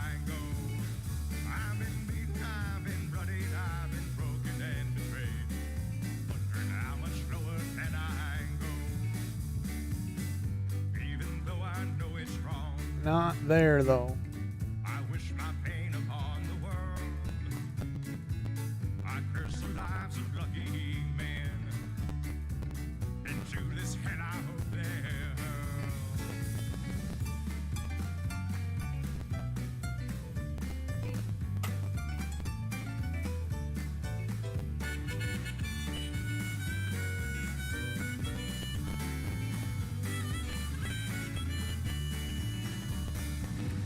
I was once a good man. Now I'm living in this hell. 'Cause I'm a liar, I'm a boozer, I'm a bastard and abuser. And I'm wondering how much lower can I go? I've been beaten, I've been bloodied, I've been broken and betrayed. And I'm wondering how much lower can I go? So I'm wondering how much lower can I go?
Cruddy.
Some die chips there. And the S, the T, and the E.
In the driving rain, found John's out hitting on the liquor again. It wasn't too late, about 10:30 when he let loose what the cat dragged in. It was a Sunday.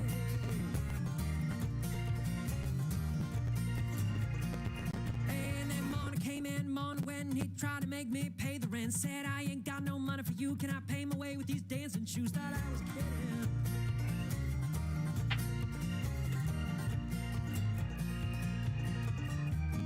Brother, what you owe me?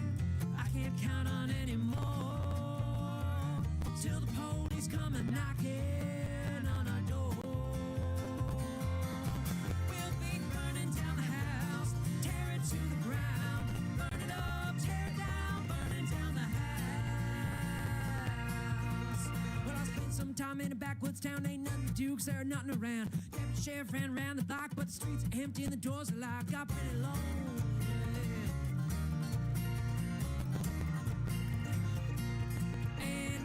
There King rang my bell, told me a little about heaven and a lot about hell. Said I ain't got no money for you, can I pay my way with these dancing shoes? Thought I was kidding. I was not kidding. Father, what you owe me? I can't count on anymore till the angels come and knocking on our door. We'll be burning down the house, tear it to the ground, burn it up, tear it down, burning down the house.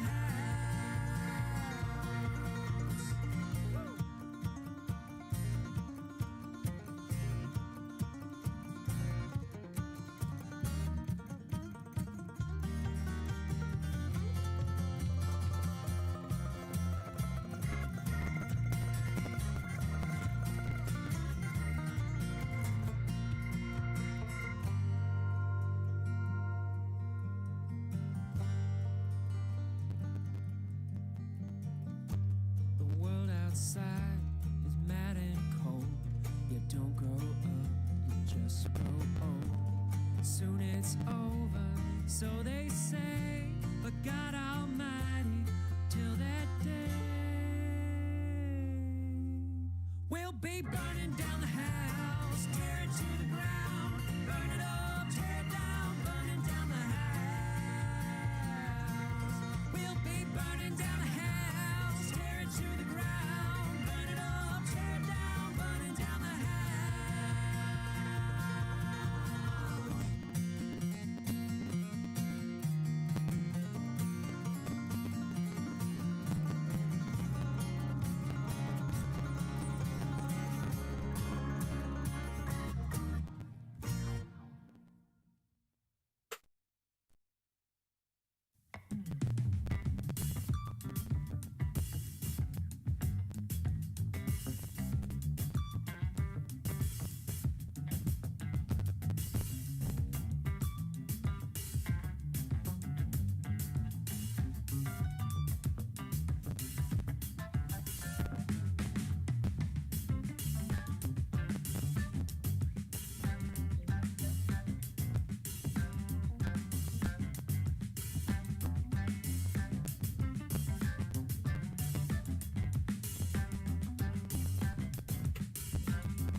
Yeah, that's fine.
Oh, it's actually in nice shape.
Yeah, might as well do some more.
Oh, there's a lot of steps on that for an 88.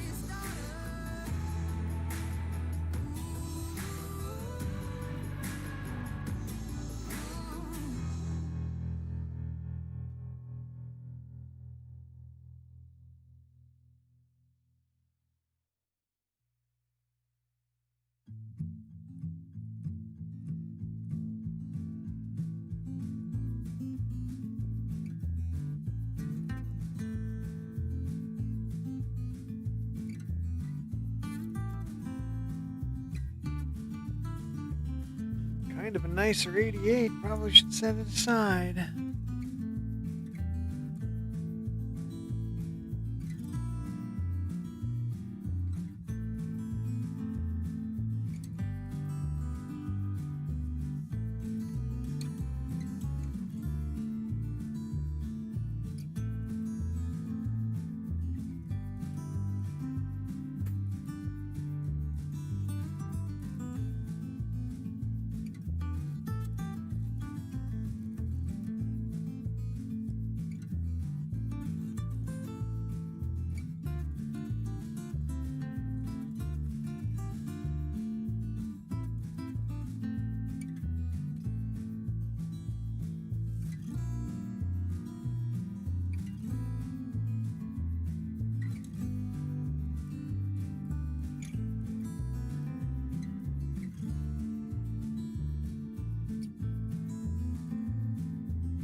Alright. Let's do the 70 pennies just to get them done.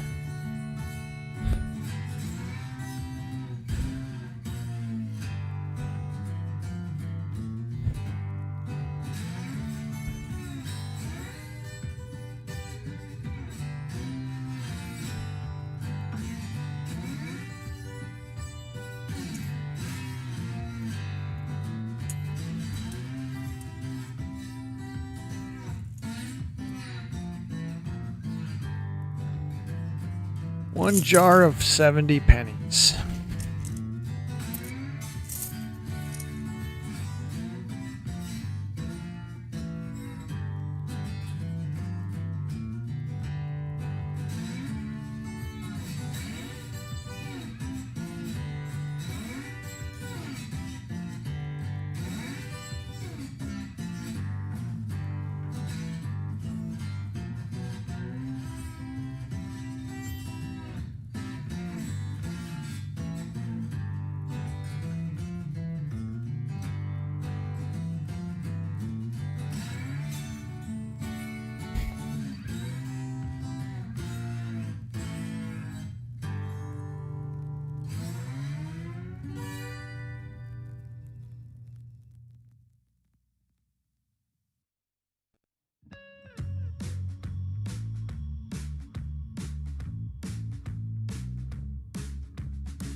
waiting for a spot on an angled line.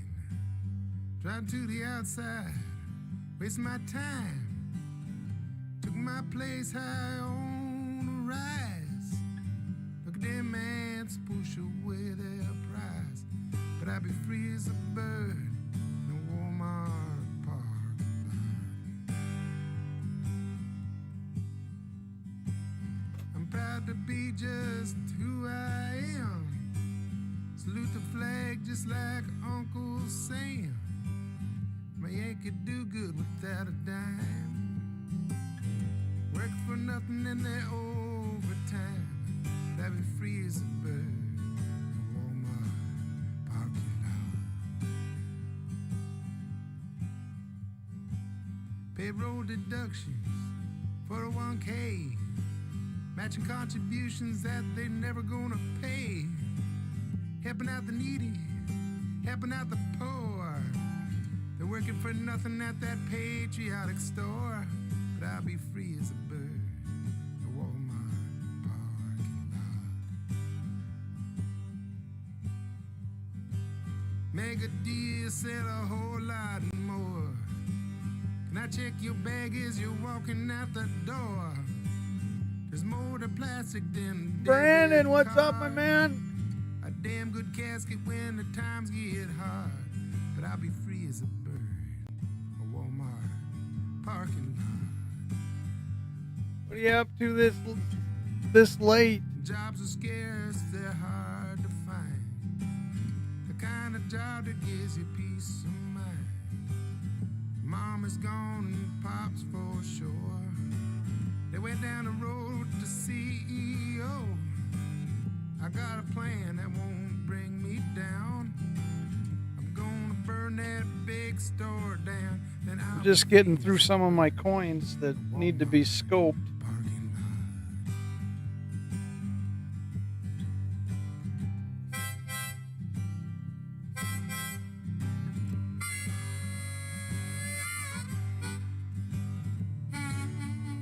Watching the finals.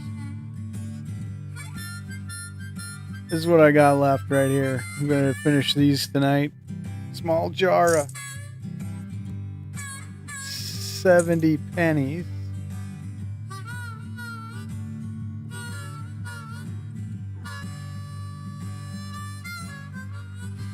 Them jobs are scarce, they're hard to find. I'm talking about a job that gives you peace of mind.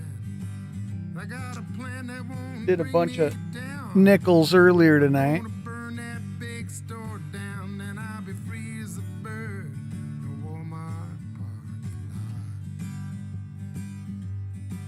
lot. I'll be free as a bird in a Walmart parking lot. Yeah, so I'll be free as a bird in a Walmart parking So I've got these smaller jars, and like I just got like some of that's rubbed off, but it says 70s. So these are just like spice jars. They're not very big. You can see that they're not because there's pennies in this. And I basically have a jar for every decade for all the pennies, essentially from like the 70s all the way through the 2020s and stuff like that, for the pennies, the nickels, and quarters and stuff. So I've got like 40, almost 50 of these jars labeled and stuff. What do I look for when I'm doing this? There's certain things on certain years that you look for.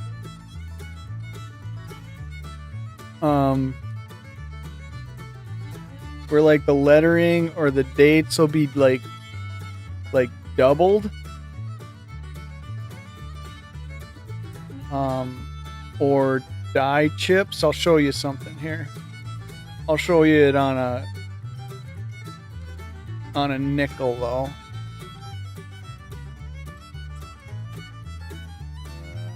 So I set aside a couple nickels earlier tonight.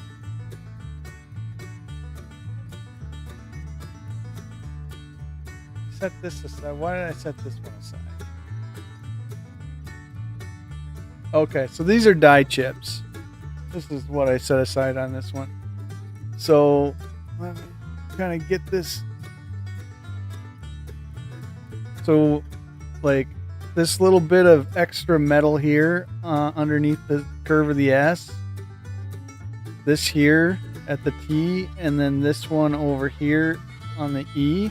Those are what are called die chips. They're not supposed to be there. So there was like a chip in the die or something like that, which then allowed the metal to form there. So there's actually like 3 spots there. So that's something I look for. I look for a lot of die chips. You know, you can find die chips anywhere. You can find them along edges of things and stuff. And then let's see, this one here I set aside. Oh, this is a good example of some doubling. So this isn't truly, I don't think this is a double die, but it's an example of, like, it's called double striking or machine doubling or double strike. They ain't really worth that much more. I mean, maybe somebody that collects errors like that, you know, may pay $2 for a nickel, you know. Some of them have a lot more value depending on what it is and if it's like a real sought after error. But like this was a good example of like almost what doubling looks like. See where essentially the S is kind of doubled. You can kind of see it in the N right there. A lot of times you'll see it in the O's in things. There's 2 kinds of doublings though, like 2 types of doubling. And this isn't essentially really the one you're looking for. This is strike doubling, where essentially the die kind of sliced some of the metal off the letter, if that makes sense, and kind of made it a flat ledge. It's like when the die hit the coin, it shifted just a bit. What you're truly looking for is double dyeing, is where you essentially have 2 raised images of the letter. And one of the ways that you kind of see that is if you have like 2 very definite serifs, you know, like if this, it's hard to explain, I guess, but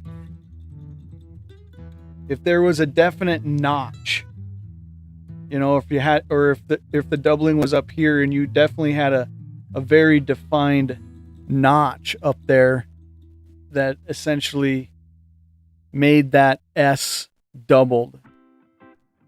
This is an example of, like I said, the die shifting a little bit, and it's kind of like it's cutting the metal off the letter and making a ridge there, which a true double die means it's an issue with the die itself. It's the die is doubled. It's not just cutting.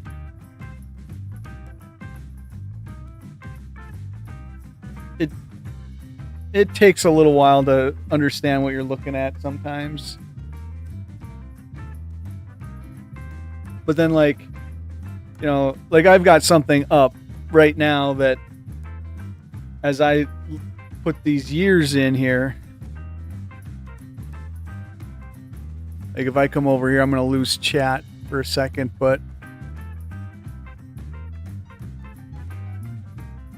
so like this is my list. Like right now I'm running, I know everything in this jar is 1970 pennies because all the 70s were put in this jar from when I open up those rolls and stuff and do roll hunting of pennies. I separate them, and what I'm looking at then is I'm kind of watching this here. These are some of the things in the 70s that you look for. And like DDO stands for double die obverse, which is on the front of the coin. If you look, let me see where it won't be in the 7, like right here, like right down here, DDR, where I just changed it. I gotta flip it back over. I was just trying to highlight it.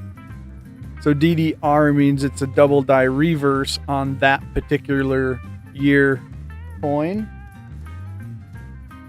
which means it's on the reverse of the coin. So like up here, the 72 and 73 Ds have rotation. And what rotation is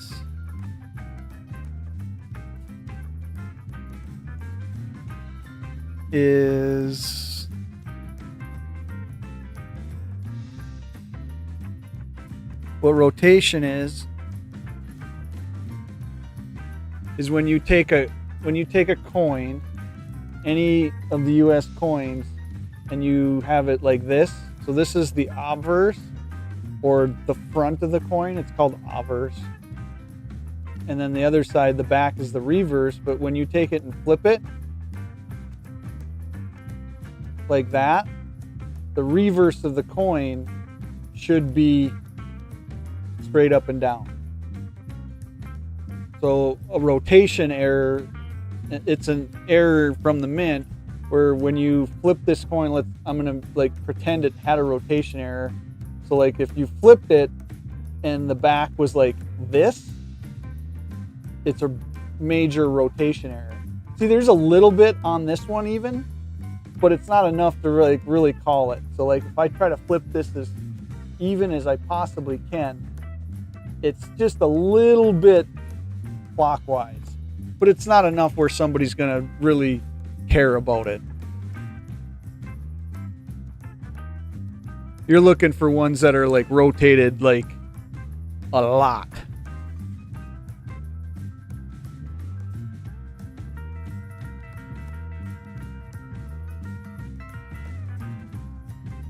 Like that one just had a little bit of clockwise rotation, you know, and as I'm moving a coin around the microscope here, you know, I'm looking at the front side of the coin, and then I move it kind of off screen and I flip it, and I'm kind of just watching how it flips. You know, you don't see it on screen, you know, but as I flip it, I'm watching to see if it lines up, you know, fairly well, or if it's a big rotation error. When I find something that's a true mint error, or any type of thing like those die chips on that nickel I showed you or something, it gets set aside and it gets saved in my collection.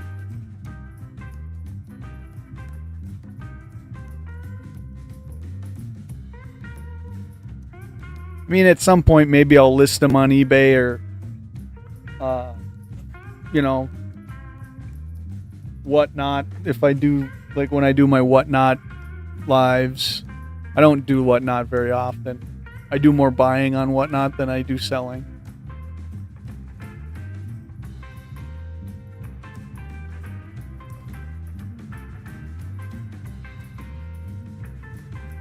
And unless you find like a big one, you know, most errors are only worth a couple bucks. You know, some of the quarters, there's errors on quarters that, you know, you find the right one, you could get $20 for a quarter.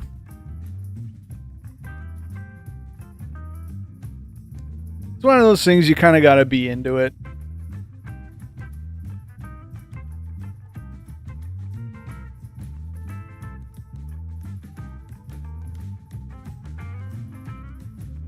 But like there are huge errors. Like there's a double die error on a 1955 penny that if you find it, I mean, if you were to Google it, Google the 1955 double die Lincoln cent, that one goes for huge money.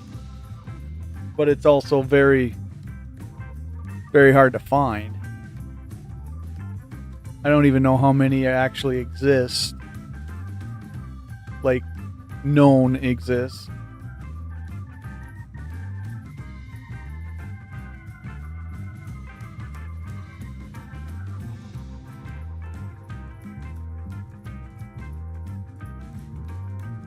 And there's all kinds of different errors you can find. I mean, you'll find some coins that have cracks on them and stuff, and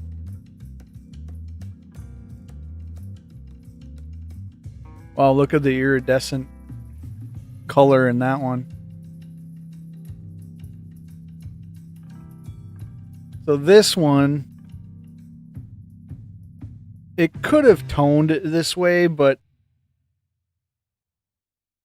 my assumption is that somebody coded this.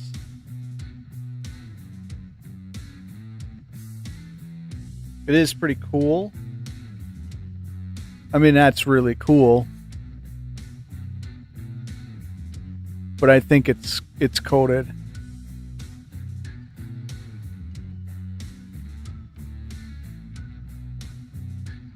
Yeah, it's just a time-consuming, hobby. I mean, this is a little less exciting than and a little less fun than when I'm doing the actual coin roll hunts. Where typically I'll open up like 3 rolls of nickels, 2 rolls of pennies, and then I'll do a dollar roll and stuff. So usually the hunt itself and those videos are a little more interesting to watch than me doing this, because you're looking at the same coin over, not the same coin, but yeah, I didn't try to rub it off. I'm gonna save it though, just because it's cool. See, so something like this is just kind of cool. I mean, you can see that doesn't typically look like the way a 1974 copper coin's gonna look, or a copper penny.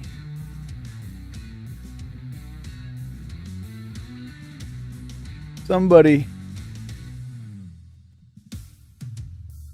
gave that a treatment with something, I have a feeling. But I'm going to set it aside just because it has a little bit of a cool factor.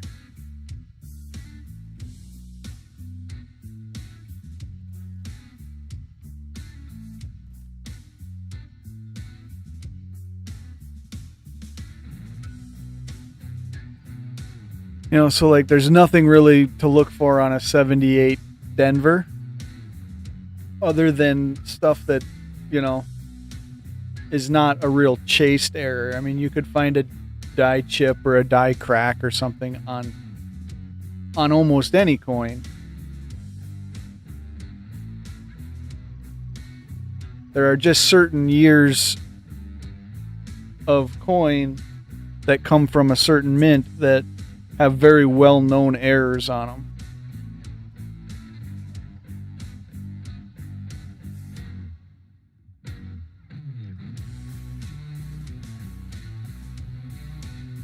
And the trick is being in this long enough to essentially determine what a true mint error is and what we'll call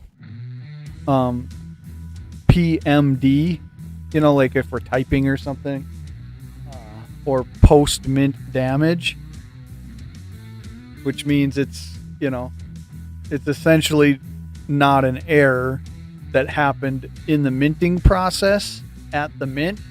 It's damage that happened after minting. like that gouge, it's not an error. That's a gouge from another coin or being hit by something in somebody's pocket, or, you know, there's another gouge, you know, which is just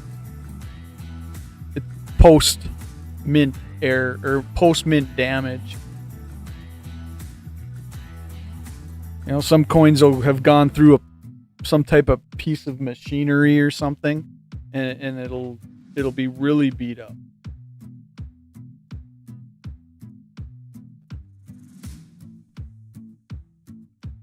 But what I do then is, you know, I take a look at the year, see if there's something in that year that should be looked for specifically.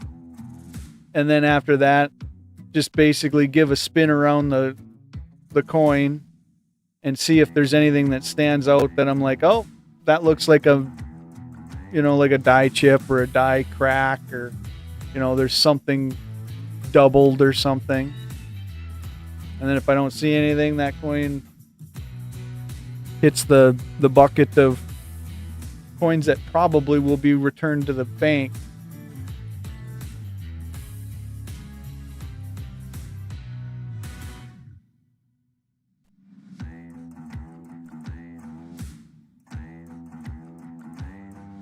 The hardest thing to do is to look at something like the bottom of that E. Like the bottom of that E right there. You know, and start determining, you know, is it a double die or is it that more common double striking error? Double striking is still an error. It's just not one that's like extremely chaste.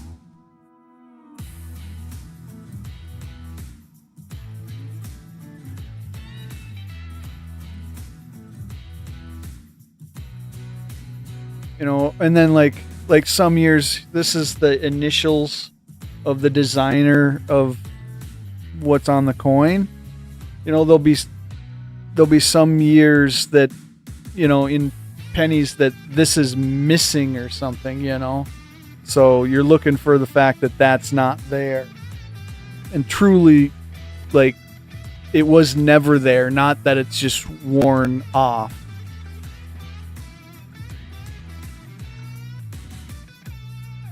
And then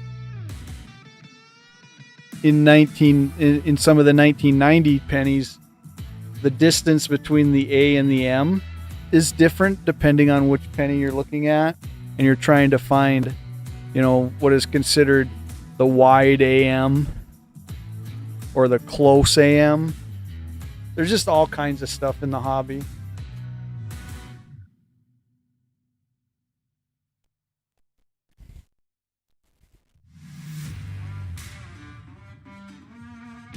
MHMM. What does that stand for? I've seen that constantly. I have no idea what MHMM stands for.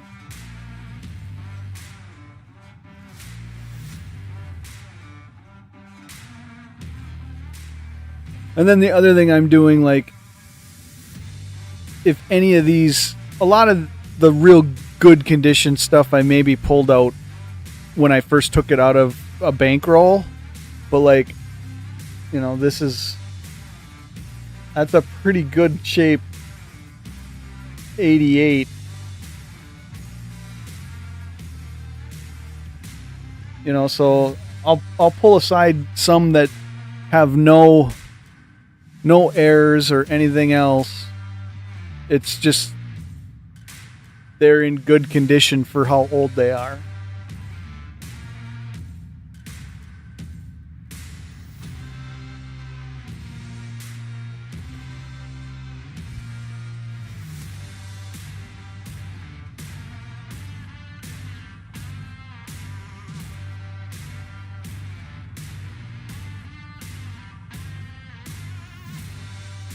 Oh, I thought it was like initials for something.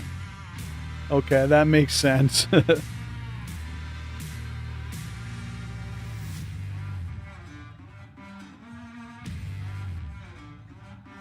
See, like the FG there, it was truly there at some point, the G is still a little bit there.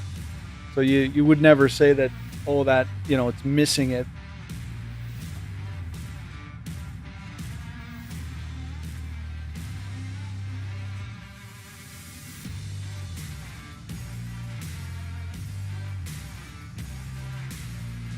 And none of these dates are going to be a surprise to me when I put them on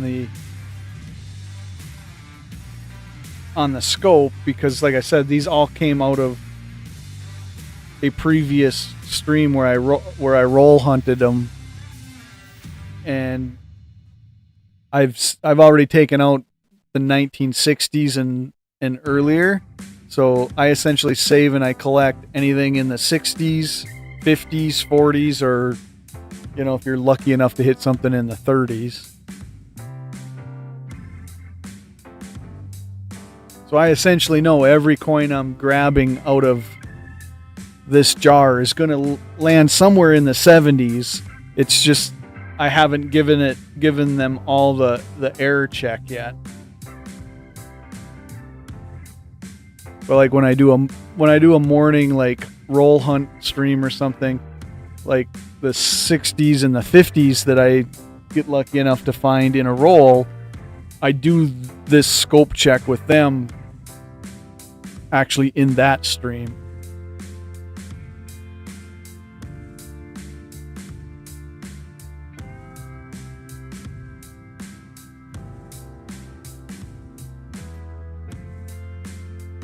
And then everything that I don't ends up going into one of these smaller jars, and then they eventually have to be looked at.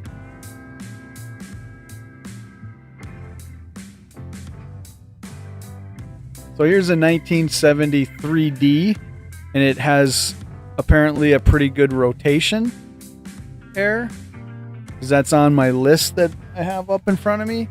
We'll see if, let me flip it and see if it, nope, this one's pretty spot on. So because we know it doesn't have the rotation, we're just looking at, basically I look at all the letters and see if there's like a die chip that I showed you on that nickel or something, because then that's something that I usually set aside and I'll save, if there looks like there's a die chip. Quarters are really interesting because out of all the different denominations of coins, the quarters are the ones that have the most to kind of look for and chase.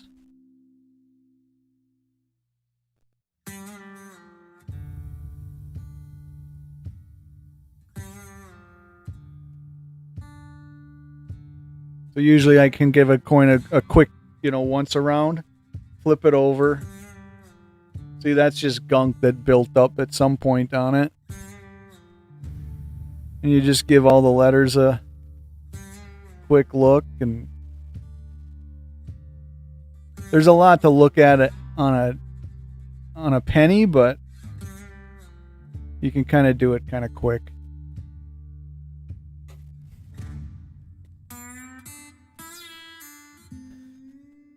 And then all of these, if I'm not saving them for some reason, they're going into the bucket that is copper pennies, because everything prior 82 is going to be a copper penny. And the copper's at like almost $5 a pound now or something like that. If you hoard it enough to get some weight out of it.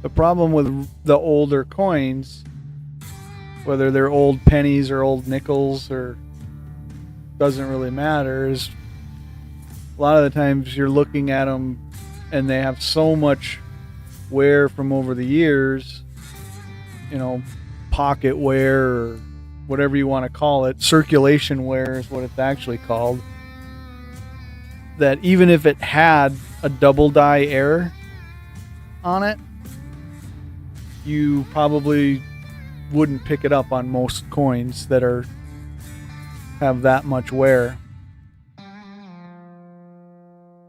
So here's 72D. I've got 72D in my notes as having a rotation too. So it just, all my notes say is a rotation.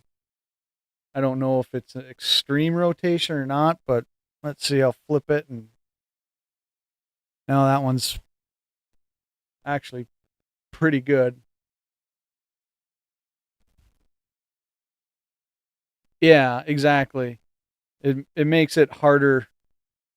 You know, sometimes you know what is like damage and stuff.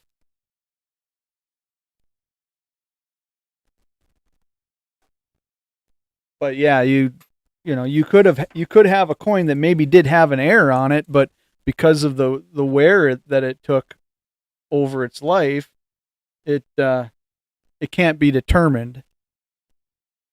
And I'm really one that likes to like not. There's a 73D, so there's a rotation on this one. I'm really one that likes to not try to talk myself into an error, if that makes sense.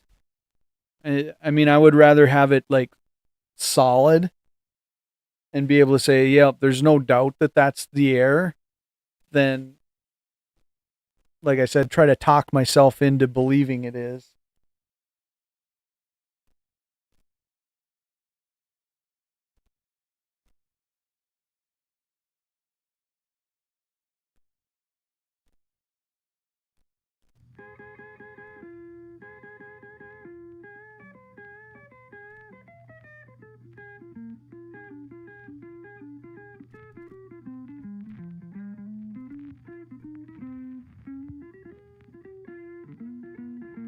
You know, some coins, some pennies specifically, like Lincoln's ear will have like a doubling. There'll be a double earlobe and stuff on it. But like I said before, I mean, you need a coin that's in good enough shape to pick that up. Let's see, this one's supposed to have a rotation. Nah, that one's good.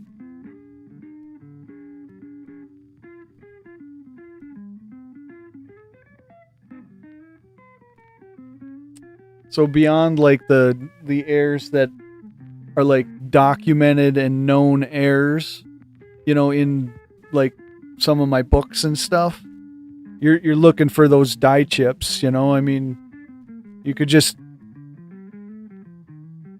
get lucky and find a big die chip that, you know, is inside this C, or there's maybe a big die chip inside that fills in this A or something like that.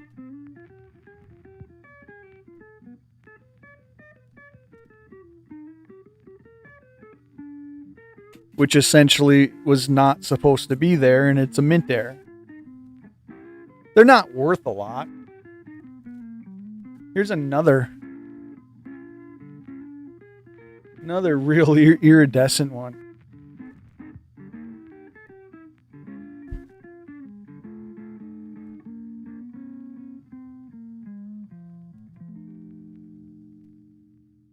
I just don't believe that these are naturally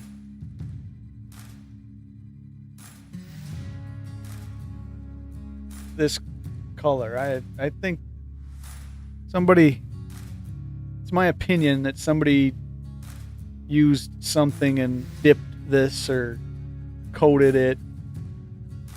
I ain't saying it ain't cool. They're very cool when you find them. And I do kind of set them aside just because they look neat. You know, I'll save it just because of that.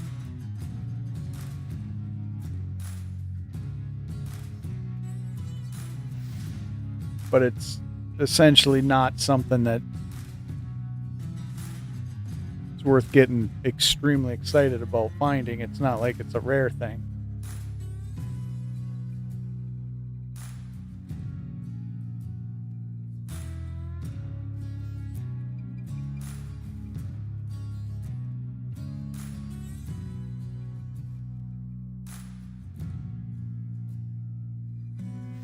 Another 73D, so we got another shot at finding a rotation there, but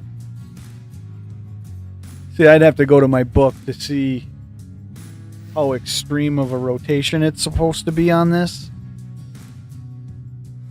That one's dead on too. Flips over right side up and pretty much is lined up good.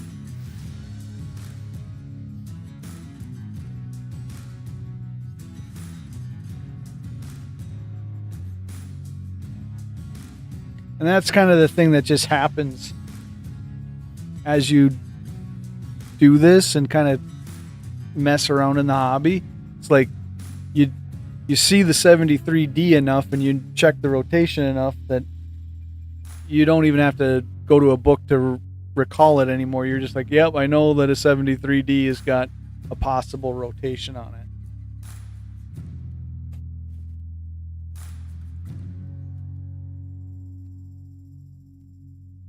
But it does take some time to get to that point. 72D, that's got rotation on it. Or it's a documented error.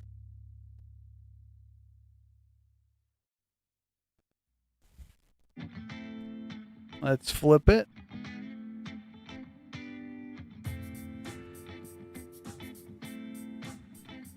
There's a little rotation on this one, but not a lot.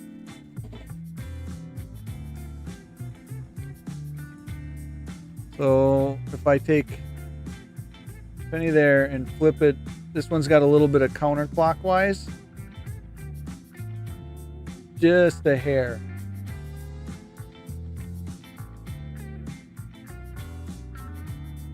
Actually, that kind of ended up being straight now. Let me try to do it without... Yeah, it's got a little bit of counterclockwise, but not enough. And I'm almost positive that the documented errors, like, probably a lot.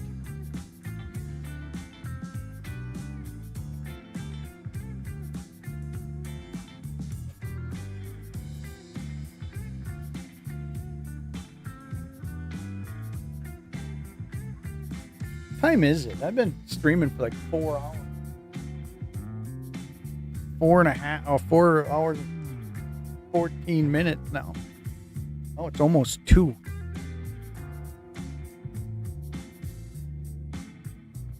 Yeah, I think I'm gonna finish the rest of these, and then I will call it a stream.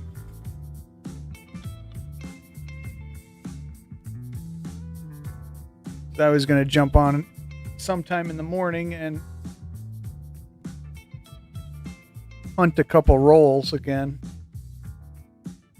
since I'm getting some of my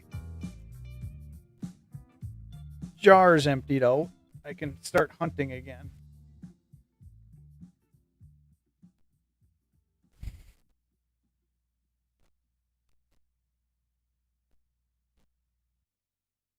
I don't know. I might not even finish these pennies. Who knows?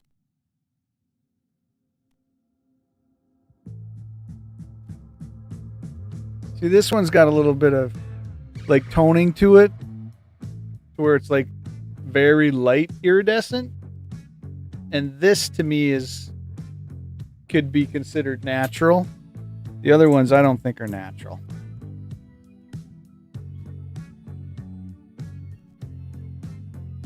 $73D, a pretty beat up one.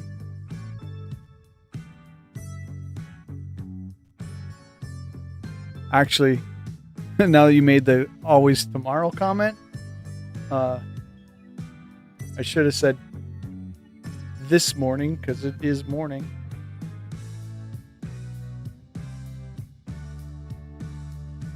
Yeah, that one's Holy smokes. This has obviously been in a machine of some sort, and here's a good example of damage, Brandon, for you.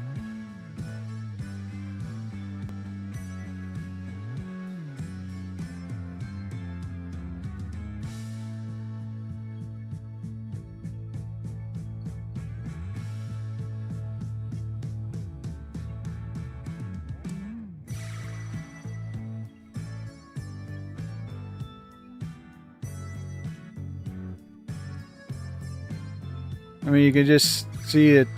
It's been mutilated.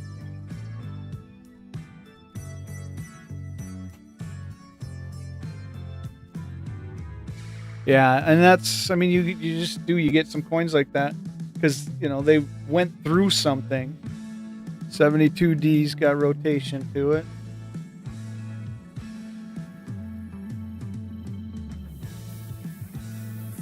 You know, that was in obviously some type of machinery or something.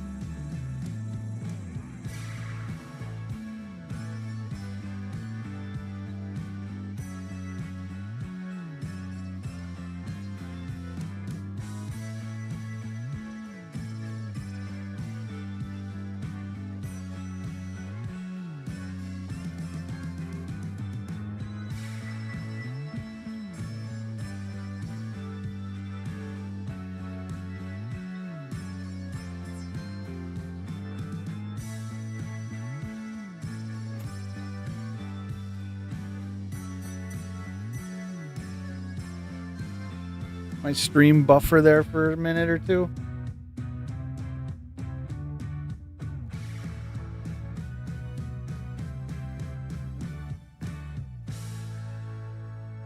YouTube probably telling me I've been on too long.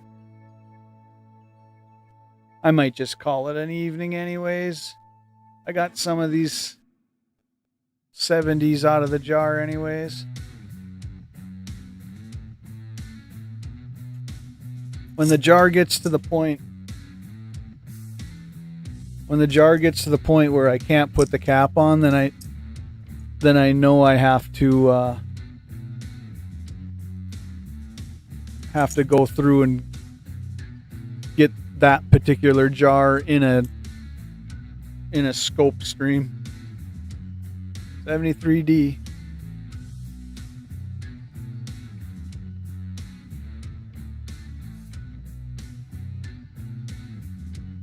Let's check the rotation. Nope. See, I could go to my book and look to see, you know, how much of a rotation is supposed to be in a 72 and a 73D penny. It's just I'm assuming without looking that it is going to be noticeably significant.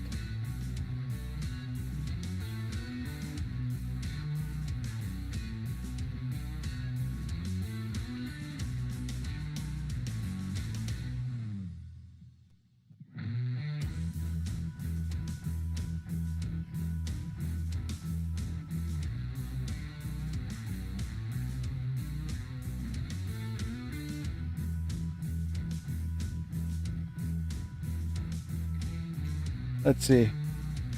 150. I'll go another 10 minutes, and that'll get me down here in the 70s star. That'll weed out some 70s for me, enough to at least throw some back in at the next stream.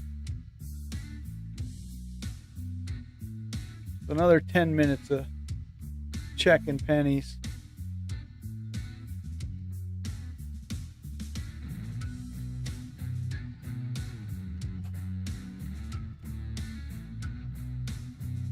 See, here's another.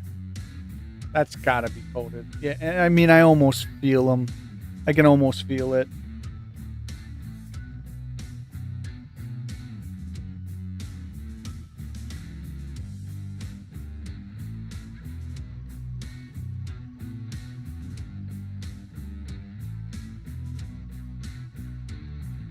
Yeah, I mean, look at that. pennies are not toning like that.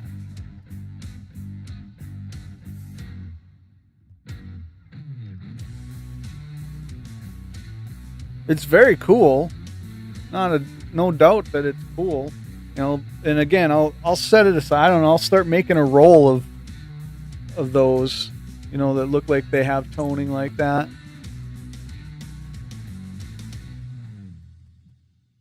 But anybody ever tries to sell them saying, "Hey, look at how this one toned," yeah, I don't think so. Coins will tone, but I don't think a penny's going to tone like that.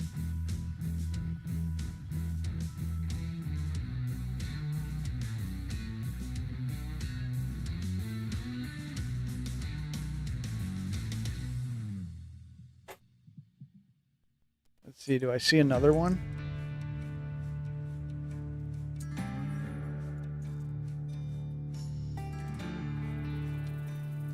I don't know if this one's quite the same. Nah.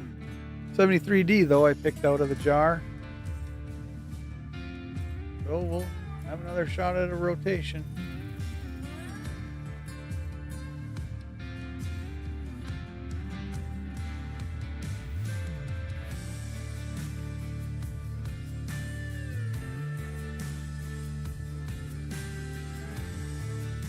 Nope.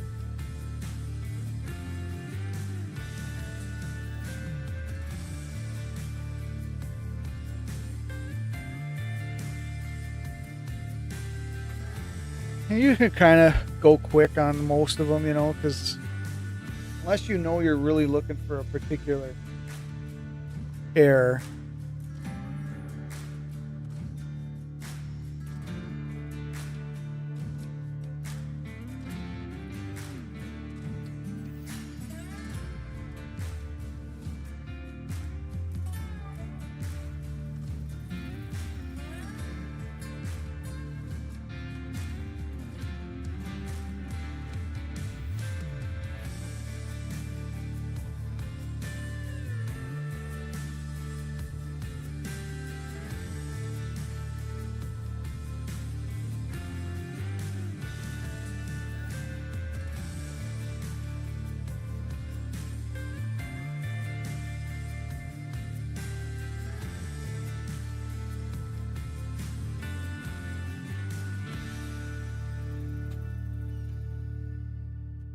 All right, let's do 2 more pennies and then I'll call it.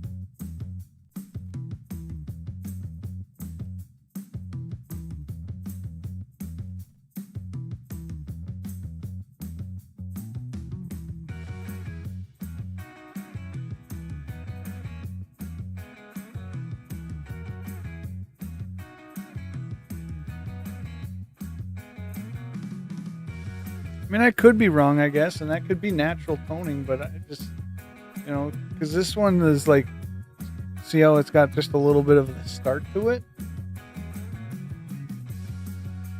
But those ones that are like really iridescent, they have a different feel to them and stuff. So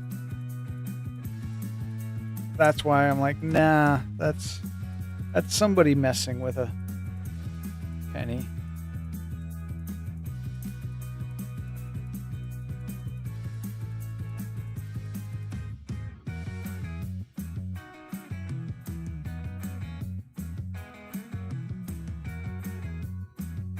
All right, we'll take one last shot at a rotation error here and then call it a night. Hear my dog barking at something, so deer in the yard or something.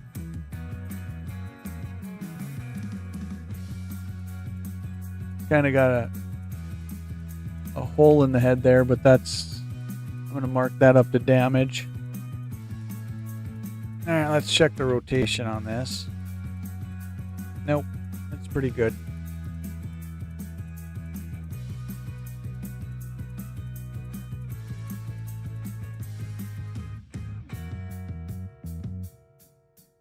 All right, 4 hours and 20 minutes is plenty for a scoping stream. They're not as interesting as the roll openings. roll hunts.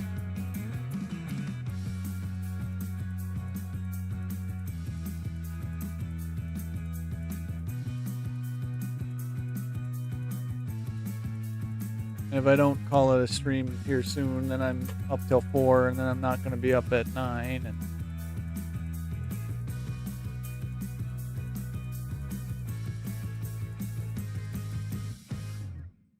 yeah, this is a good, like I said, I got a lot of my nickels done and stuff. I don't expect people to hang out in these streams too much, just because, like I said, this is what I'm doing half the time. We did a couple cards earlier tonight. Opened up a pack of monster cards.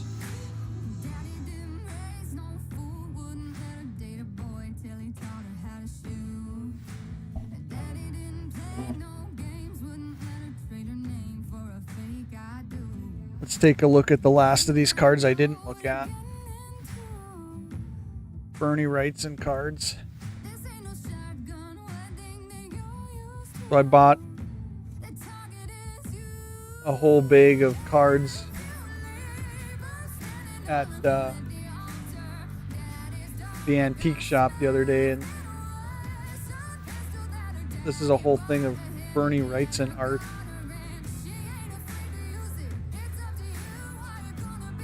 Bunch of doubles, I'm guessing.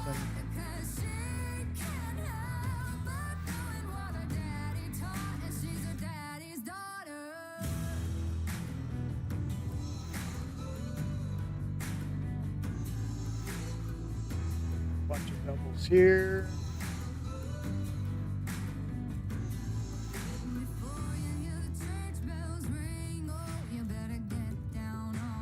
Handful of dupes of that one.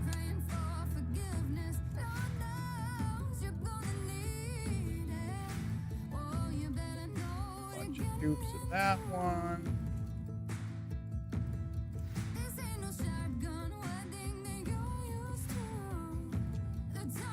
Looks like that might be. So I guess I got some to post if I wanted to sell some of these.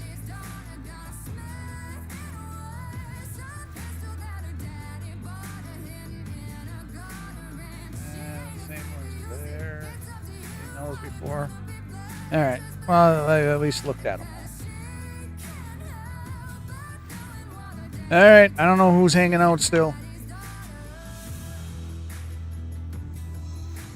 Brandon, if you're still here, thanks for stopping in, hanging out for an hour or so.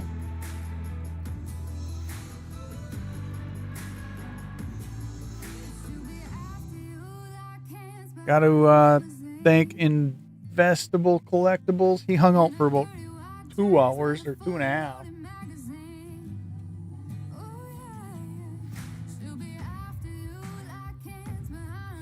Shut the microscope down.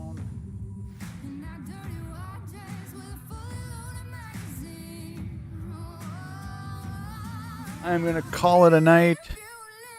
I'll put these back in the jar.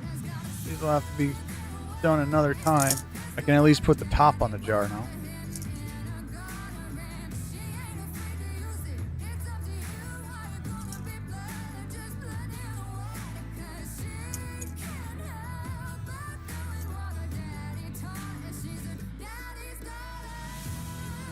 Thanks to anybody who was lurking.